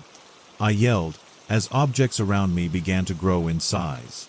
It took me a while to realize that it wasn't the world expanding around me, but me shrinking. Don't worry, her voice boomed, almost shattering my eardrums. I held my hands to my ears. Her giant face frowned, then she spoke again, at a bearable volume. Sorry. It's not too loud now, right? She asked. What the hell are you doing? I yelled. Your voice sounds so cute, she said, giggling. I can't take you seriously. Let me adjust that too. She concentrated again. Jody, stop it. Whatever you're doing. Turn me back to normal. Now. She shook her head. I need someone by my side to help me stay sane. To keep me from destroying the world. From hurting more people. I need to learn to control my thoughts. I need you here. I tried to protest, to shout, to rave at her. But I couldn't. I felt a sudden sense of acceptance and defeat. Okay, I found myself saying, don't worry, I've got a beautiful dollhouse that you would fit in just great. I'll get you food, drinks, clothes, anything you need. I have my clients to think of, was all I could say. I'll get you a mini laptop. I can think one up. I'll let it have Wi-Fi.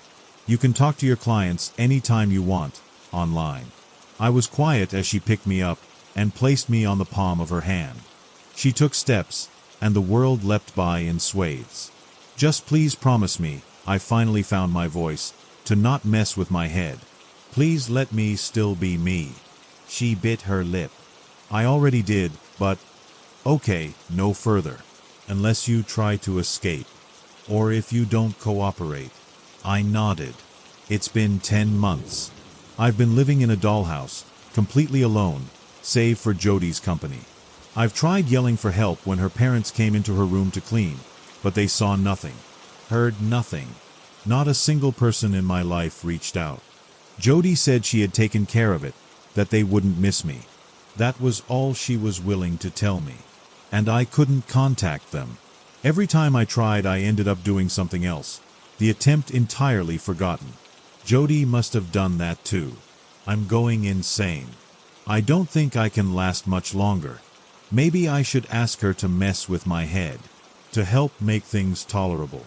I've just had an exhausting exposure session with her. She thought bad thoughts for more than an hour, wearing her obsidian pendant. She's asleep now. It's a habit of hers now to place the obsidian pendant in the room next to mine in my dollhouse. This time, she had carelessly placed it in the wrong place, right in my bedroom, blocking my path to my bed. I stared at it, wondering how I could shove it aside so I could sleep in my comfy dollhouse bed. I blinked and rubbed my eyes. A bolt of adrenaline shot through my system. I stared at the crack on the obsidian. The crack that was not there before. Shit. The crack deepened and widened. Story number 4. Christmas Eve had descended, casting long shadows across the snow-covered streets. In a small, cozy house on a quiet street, a family slumbered, unaware of the horror that had visited their doorstep. The family consisted of 2 parents and their 2 children. The younger child was a sweet and gentle soul, with a heart full of kindness and a smile that could light up the darkest of rooms. She was the epitome of nice, always putting others before herself and spreading joy wherever she went. Her sibling, on the other hand, was a mischievous and rebellious child, always pushing boundaries and testing limits. Their pranks and antics often landed them in trouble, earning them a reputation as the naughty one. Despite this, they had a certain charm and charisma that made them hard to dislike. Earlier that night, the naughty child had stumbled through the streets, bare feet bleeding on the cold pavement. Their eyes wild, their face deathly pale. They grasped at strangers' arms, pleading for them to listen. "The gift-bringer's not what you think," they cried.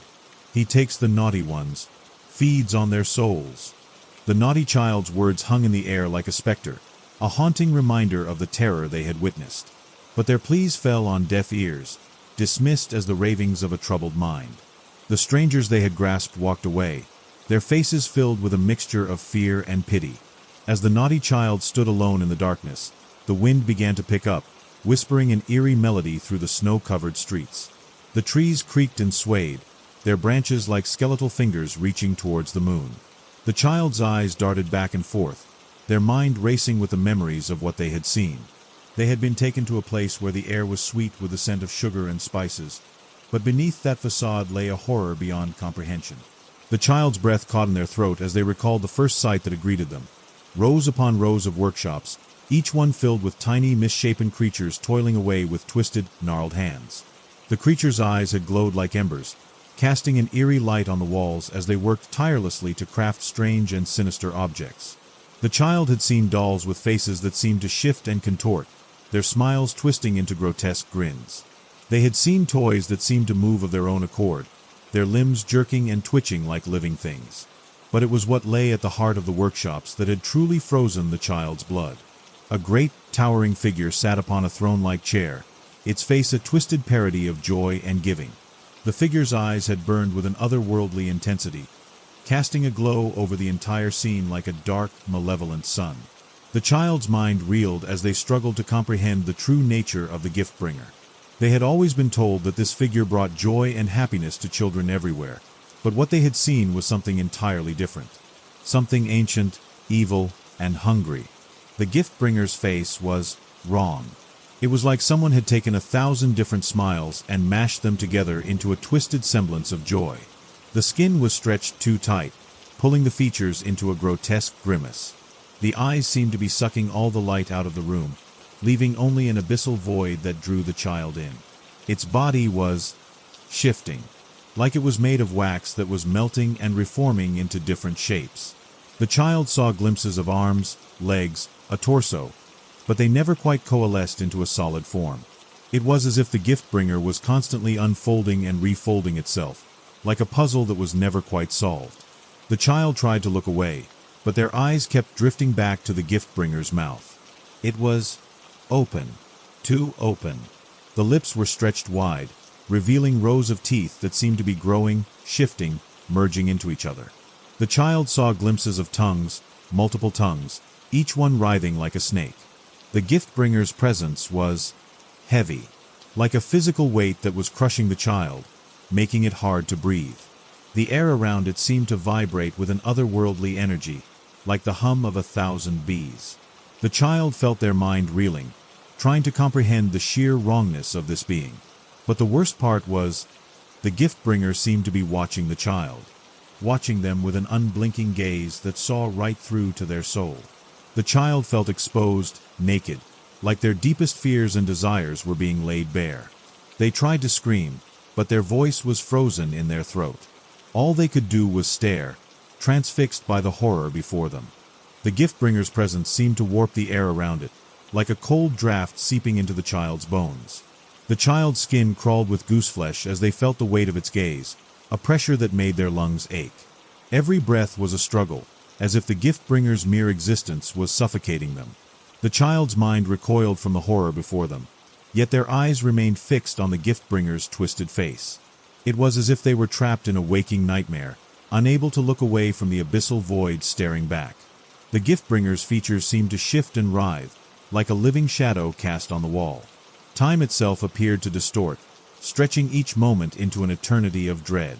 The child's heart slowed, its beats echoing through their chest like a death knell. Their thoughts grew disjointed, fragmented by the crushing terror that threatened to consume them whole.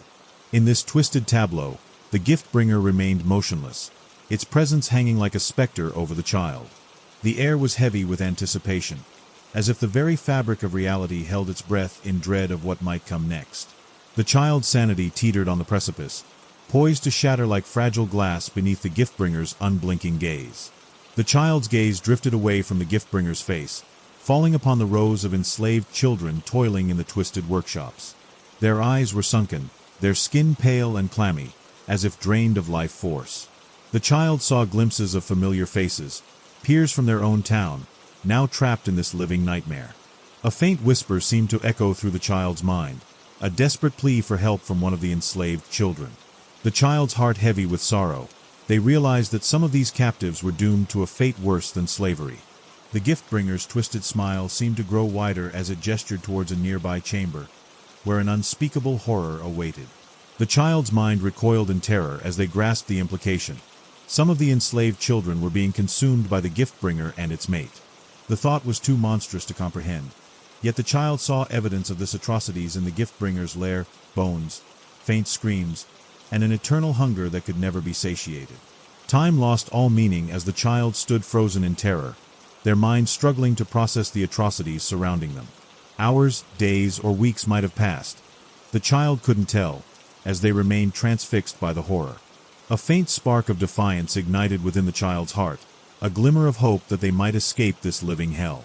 They began to observe their surroundings with newfound intensity, searching for any weakness in the gift-bringer's lair or its minions' routines. The child noticed that the enslaved children were occasionally rotated between workshops, and that the gift-bringer's mate would often leave its chamber unattended during brief periods of twisted revelry. A faint plan began to form in the child's mind, a desperate, improbable scheme to escape the clutches of the gift-bringer and its monstrous mate. The child's opportunity for escape arose on that very Christmas Eve, amidst the chaos of the gift-bringer's festivities. The enslaved children were distracted by the twisted celebrations, and the gift-bringer's mate was momentarily absent from its chamber.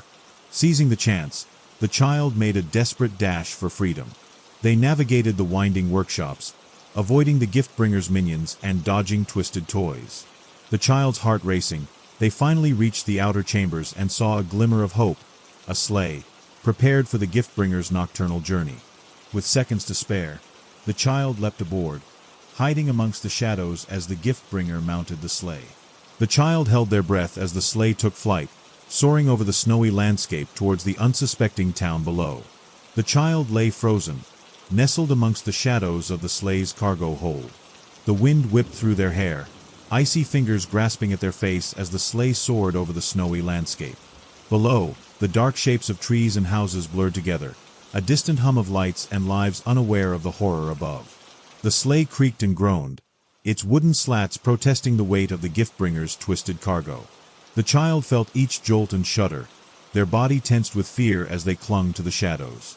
The gift-bringer's laughter still echoed through the night air, but now it seemed fainter, almost distant, as if the child were being pulled away from the horror, toward something else entirely. The darkness outside seemed to be coalescing into shapes, forms that resolved into familiar landmarks. The church steeple, the town hall clock tower. The child's heart skipped a beat as they realized where they were, above their own town, gliding towards a destination that filled their heart with dread. The sleigh drifted lower, casting long shadows across the snow-covered streets. The child's eyes scanned the familiar rooftops, their mind racing with thoughts of family, friends, and warmth, all about to be shattered by the horror descending upon their town. The gift-bringer's sleigh glided towards the town square, where a towering Christmas tree stood adorned with lights and ornaments. The child's heart sank as they realized the gift-bringer's intention, to unleash its twisted gifts upon their unsuspecting neighbors. The sleigh hovered above the square, its runners scraping against the frozen fountain. The child seized the moment, scrambling out of the cargo hold and tumbling onto the snow-covered ground. They struggled to their feet, lungs burning from the cold air, and staggered towards the nearest house, their own home, where loved ones slumbered unaware of the nightmare approaching. The child's legs trembled beneath them as they stumbled towards the front door, their mind racing with warnings to shout, to scream, to wake their family from their peaceful slumber. But their voice caught in their throat, frozen by the terror still gripping their heart. They grasped the icy door handle, twisting it slowly as if afraid to disturb the silence within. The door creaked open, admitting a slice of warm golden light that seemed to mock the darkness outside. The child slipped inside, shutting the door behind them with a soft click that echoed through the hallway. Their eyes adjusted slowly to the warm glow, taking in the familiar contours of their home. The Christmas tree in the corner, the stockings hung by the chimney, the family photos on the walls. But even these comforting sights seemed tainted now, threatened by the horror looming outside. The child's gaze drifted upwards, towards the bedrooms above, where their family slept peacefully. They knew they had to warn them, but their legs felt heavy, as if rooted to the spot. A faint noise outside, the sound of sleigh bells, distant but growing louder, shattered their paralysis. With a surge of adrenaline, the child turned towards the stairs, determined to wake their family before it was too late. As the child reached the top of the stairs, they heard the faint sound of sleigh bells growing louder, accompanied by the gift-bringer's menacing laughter. Panic set in, and they rushed towards their parents' bedroom door, grasping the handle with a trembling hand. But it was too late. The gift-bringer's presence seemed to fill the hallway, its dark energy seeping into the child's mind like. The child felt their legs give way, their body crumbling to the floor as darkness closed in. The last thing they heard was the gift-bringer's twisted voice whispering in their mind, "You've been naughty." Then everything went black. The child's body slumped against the wall, hidden from view as the nightmarish scene unfolded below. The gift-bringer's sleigh bells faded into the distance, leaving behind an eerie silence. The next morning, the younger sister woke up to an unspeakable horror. Her parents lay dead on the couch, their bodies pale and still. A plate of cookies and a glass of milk sat on the coffee table, surrounded by a pool of blood. Next to the plate, a note scrawled in red ink read, "I see you when you're sleeping, I know when you're awake, I know if you've been bad or good, so be good for goodness sake." The sister's eyes widened in terror as she realized her brother was nowhere to be found. Story number 5. If ever you visit Brisbane City during the holiday season, there's something you need to be aware of.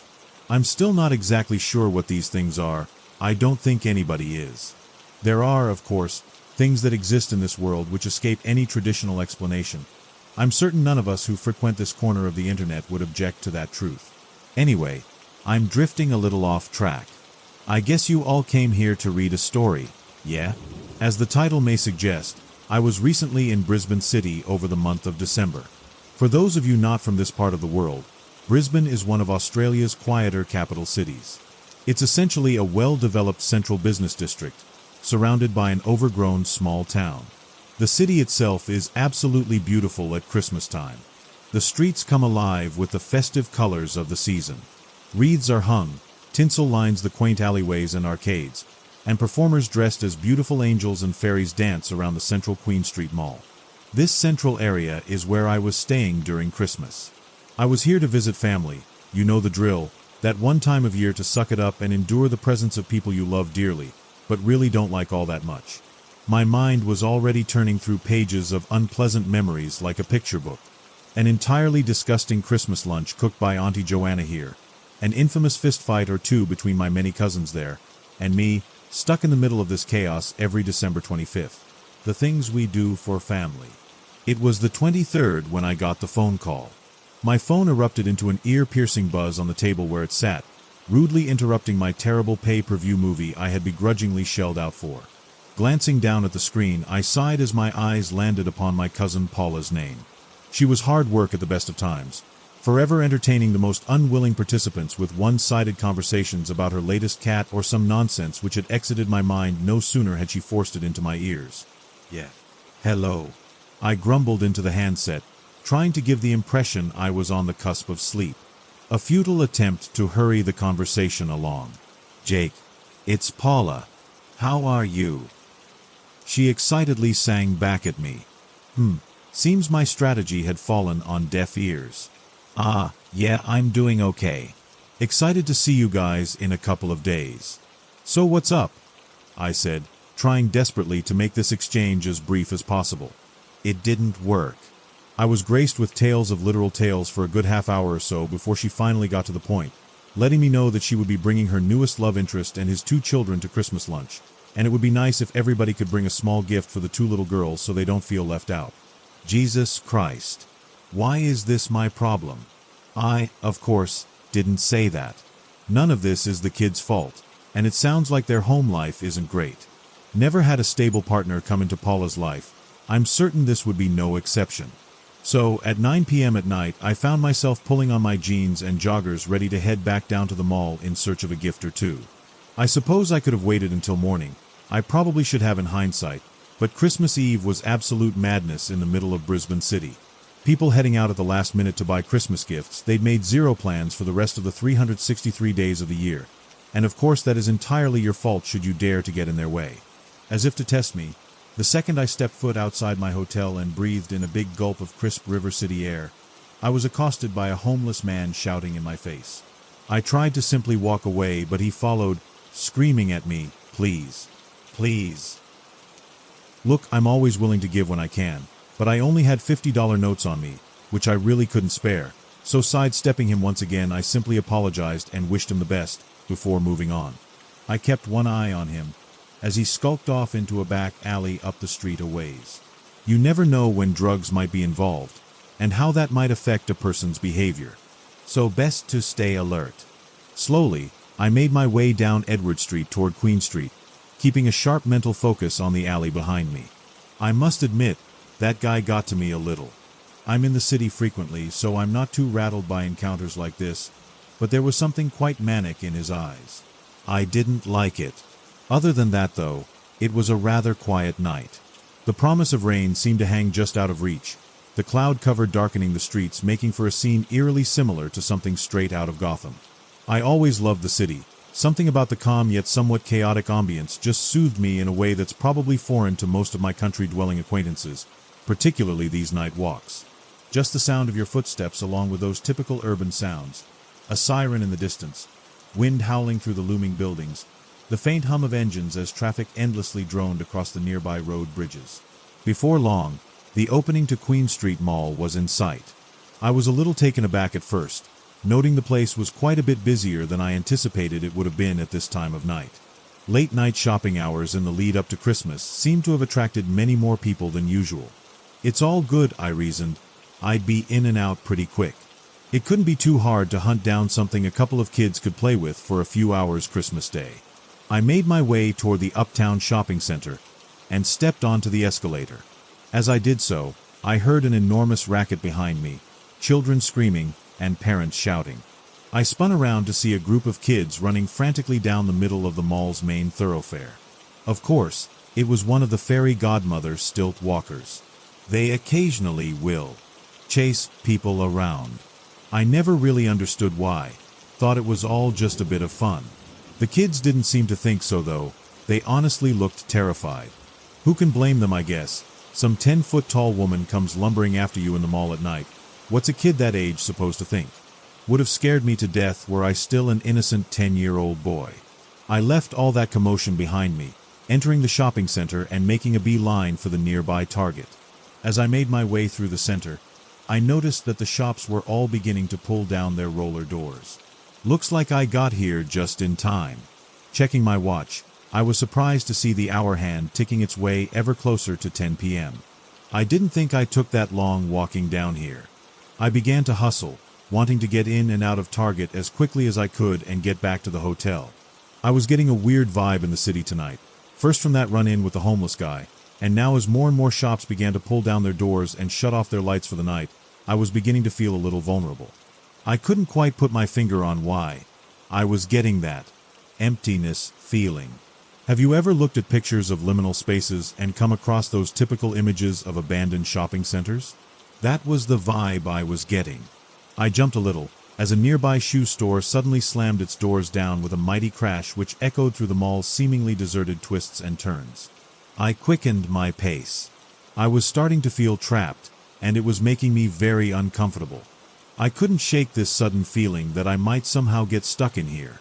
Finally, after what felt like forever traipsing through these dimly lit halls, I found the Target, an oasis of bright lights among these quickly darkening passageways. I made my way inside and ran through to the kids section. It was literally a couple of minutes until close now, so I didn't waste time tossing up options. I grabbed a few books that looked like they might be interesting to kids, and picked up a little princess toy set on my way back to the front of the store.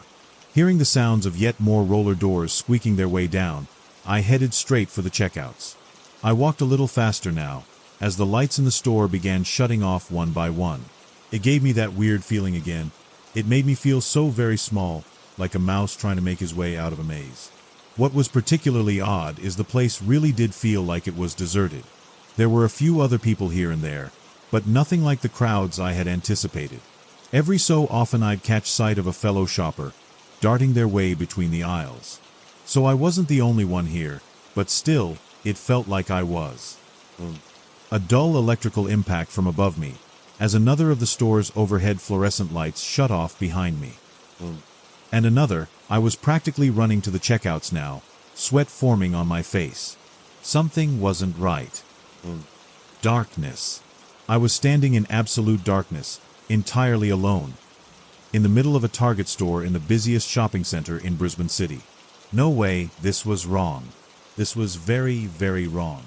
As if reading my mind, I heard a crackle coming out of the tiny speakers in the ceiling above me, as a soft-spoken, cheery voice came across the store's intercom system.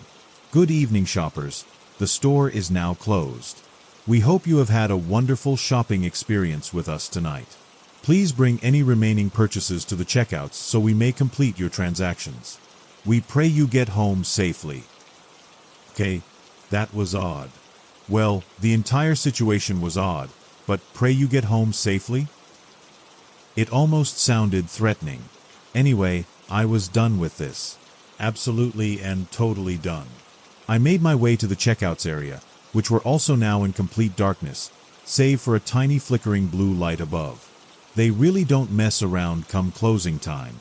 I approached the one remaining open checkout, a small self-serve unit, and began scanning my items. The sound seemed to echo through the looming halls outside. I glanced up, looking down the gaping maw that awaited me. I had this feeling I couldn't shake, like something might crawl out of there, trying to get me. Around a corner, the faint rattle of a door came rolling around through the darkness. My anxiety was heightening with every beep that rang out. I couldn't take this anymore. Beep, beep, beep, beep, beep. The checkout started making an absolute racket. Oh, screw this, I am out. I grabbed the rest of my stuff, pulled a $50 note out of my pocket and threw it onto the checkout, leaving one of the books to keep it weighted down. I wasn't sticking around any longer. I shoved my things into a bag and got the hell out of there, breaking into a swift power walk toward the exit. As I walked, one quick step at a time, the ominous ambience of a dead shopping mall and the silence of the night emanated around me. Distant footsteps, faint buzzing from the remaining dull lights. Every so often I'd hear some voices in the distance, shouting or laughing, the sounds bouncing their way around the center. After a minute or two of this, I finally caught sight of the exit and broke into a jogging pace straight for it. That feeling of fresh air on my skin is one of the best sensations I have ever felt. As I clanged my way down the now deactivated escalator, I swore to myself that this was the last time I was ever going to chance shopping at night. Something about what happened in there was not right at all. Beyond just being creeped out about being stuck in the center alone, it felt like something more, something I couldn't place, but it touched on a primal part of my brain. Anyway, I was out, and all was fine. I slowly strolled my way down the now devoid of life Queen Street Mall. It's like a fever dream in the early mornings or late hours, a stark contrast to what is usually a bustling tourist hotspot. As I walked, I noted the sounds and the smells around me, no longer surrounded by the crushing emptiness of that damned shopping center, but instead the peaceful ambience of the night. I noted the calls of the many nocturnal animals that lived in the city's parklands, the breeze whistling through the streets and alleyways, which felt nice on an otherwise warm summer's night, and the soft lapping of the Brisbane River, a sound which could be heard blocks away when the city was quiet enough. It was perhaps because of this calming atmosphere that I was not alarmed at first, when I looked up ahead and noticed that a few of the mall's Christmas performers were still out and about. They were merely silhouettes at my distance from them, but I could make out a group of kids, and 2 or 3 of the stilt walkers still up and about doing their routines. It gave me a chuckle at first. They were very committed to their bit. However, it was when one of the stilt walkers broke away from the group, lumbering away from the others in a wide turning circle, before walking down towards me, that I decided to take an alternative route. I get it's fun for kids, or parents shopping with their children, but the whole chasing thing was not something I wanted to be dealing with at 10:30 p.m. at night.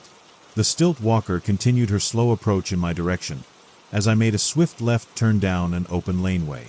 I just wanted to get back to the hotel already. This night had been so weird. Shuffle, shuffle, shuffle. The footsteps of the stilt walker continued behind me, as I heard her slapping her way past the small opening of the laneway and disappearing beyond. I was nearing the opening to Elizabeth Street when I heard it again. From the other side this time. What the hell was she doing? And why? This joke was going too far. I doubled back, making my way back toward the mall. As I passed by a little ramen joint about halfway through the laneway, I noticed the owner was still there. He was just standing there, staring out at me from behind the closed shutter. There was a look in his eyes, similar to that homeless man I had encountered earlier in the night, almost manic, yet a hint of concern. As soon as I caught his eyes, he turned away, disappearing into the back room. I don't know what it was, but that small exchange got my heart racing, and I began walking much faster toward the opening back to the mall. I was nearing the exit, ready to emerge and literally run back to my hotel when, again, another one. Yes, more than one now. One behind me, and one right in front of me. I turned back again. I know, it's just a stilt walker, you might say. I should have just run past her and gotten out of there if I was scared.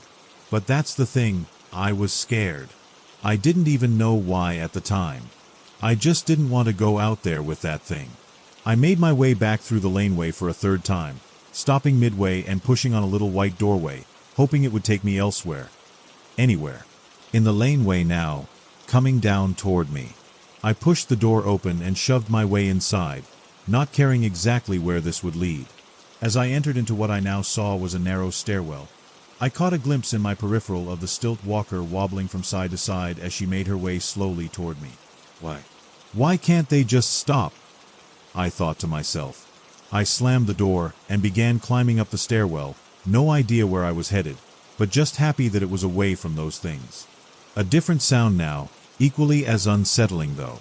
I made my way to the top of the stairs and opened another door, one that led into a small office-style room. The truth is I was equally nervous about whose space I might be trespassing upon, but in the moment it just felt like the lesser of two dangers. Feeling my way around the room in the darkness, carefully ensuring I didn't trip over anything, I made my way to the far wall and took a peek out the small glass window. I cracked it open a little and poked my head out just enough to get a good look up and down Elizabeth Street. Nothing. The streets were empty, just the distant hum of traffic elsewhere in the city, and the pitter-patter of the rain that had been teasing me earlier in the night. It smelled nice, and the calming sounds of little droplets hitting the pavement had me almost relaxed again. That sound, this time much faster. I pulled away from the window and I squeezed myself into a corner of the room, wedged between the side of a locker and the concrete wall it stood by. I planned to wait it out. Honestly, even if I had to wait all night, I didn't care. I wasn't taking another step outside with those stilt walkers. They were acting crazy now, and I had no idea why. It had gone far beyond a joke. So, I waited there, in the stillness of the night. I stood there, for hours and hours, eventually sliding down the wall to sit, and letting my head rest against the steel locker beside me, drifting between that almost asleep state and back again, wondering how the hell my otherwise boring night had ended up here. It must have been the early hours of the morning when I was pulled from my sleepy state. It took me a while to figure out what had disrupted me, and why I felt so uneasy when I awoke fully. It's a strange thing, the human mind. When confronted by fear, it will often try anything to reason the situation or distract itself. The first thing I completely took notice of was the sounds. The rain still gently fell outside, and I noted the drops trickling down the windows, pooling into little puddles at the base. I registered the sound of the wind picking up in strength as it blew back and forth down the dark and wet city streets. I suppose it wasn't until I dropped the bag containing the little princess playset I was holding onto, and the sound of the many components clattering across the floor startled me into consciousness, that I snapped into full awareness of my surroundings. It was staring right at me. Just me and it, in this little room. Not 2 meters between each other's faces.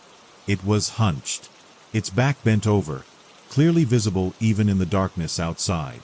Its stretched neck was sliding partway in through the glass window I had opened earlier, to the point that its head was now partly inside with me. These were not stilt walkers. Here I sat, at least 3 stories up, in total silence, as this thing silently stared at me, its neck swaying back and forth in the wind outside, causing subtle squeaking sounds on the glass. I tried to close my eyes, but I could not keep them closed.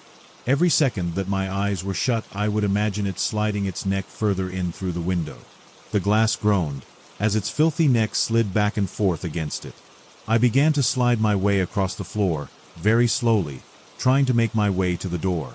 The problem was, the massive office desk sat between me and the door, with a hardwood divider right behind it. I would need to move closer to the window in order to make my way out, inch by inch.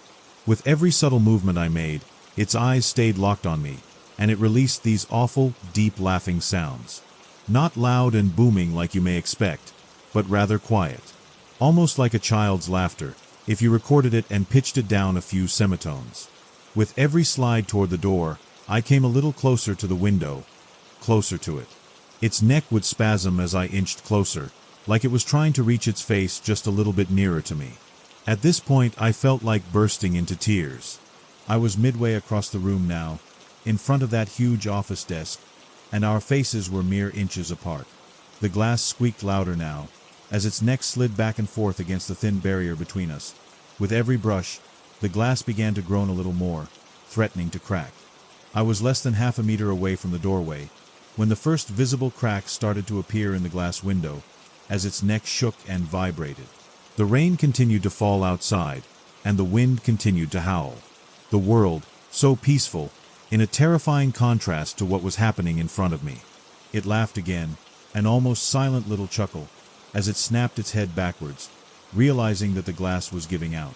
My hand reached the doorknob and turned it open just as the glass broke away, a stray shard piercing into that twisted neck with an audible squish.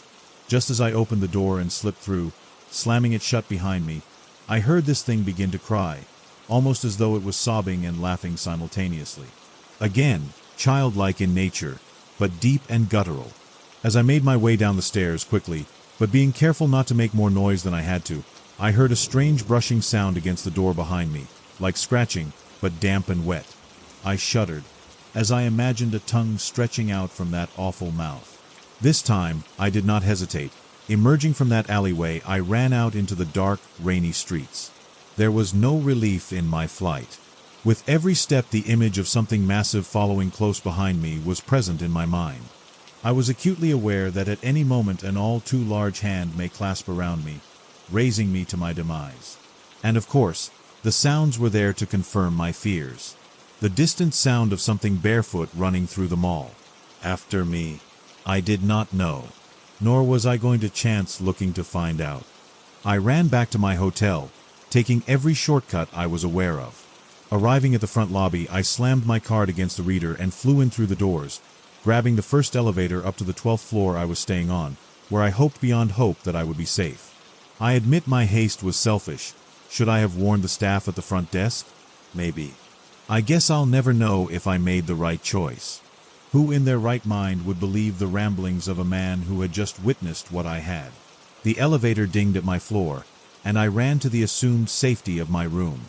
I swiftly made my way to the window and flung open the curtains. I suppose this is the point of the story where one might neatly close things out by explaining that nothing of interest could be seen, that I didn't know if it was imagined or real, and never will. How I wish I could sit here and tell you this. For what I saw was very real, and no doubt remained in my mind. There were many of them. Tall, impossible things, blundering up and down the mall, and the streets and laneways beyond. They appeared just as the thing I had encountered did. Almost innocent in their nature, even childish. I sat there and watched them all night. As the hours crept towards 5 a.m. or so, I watched, flabbergasted, as these things began to shrink. What had been giants, suddenly were a fraction of their size, yet still quite tall. Maybe 10 feet if I had to guess. It fell into place then. The stilt walkers. Performers they were not. Or they were, that's what they were masquerading as. But I knew now those were not their true forms, not their true faces. As night fell, they became something else. I thought back to the many times I had seen these things chasing people, chasing kids through the mall. I thought back to earlier in the night, when I first caught sight of these things. There had been many children among them. Were they kids who had been captured, spirited away? I dare not think of it. There are still things I don't understand, and many questions I'll never have answers to. But the realities here remain, and you would do well to heed my warnings. Stay away from Queen Street Mall after dark. In fact, just to be safe, the minute you hear those shops rolling down their doors at closing time, leave. Get yourself back home. Get on a bus. I don't care where it's headed. Just get as far away from that damned place as you can. You don't want to find yourself alone in those desolate, abandoned streets when the tolls come out.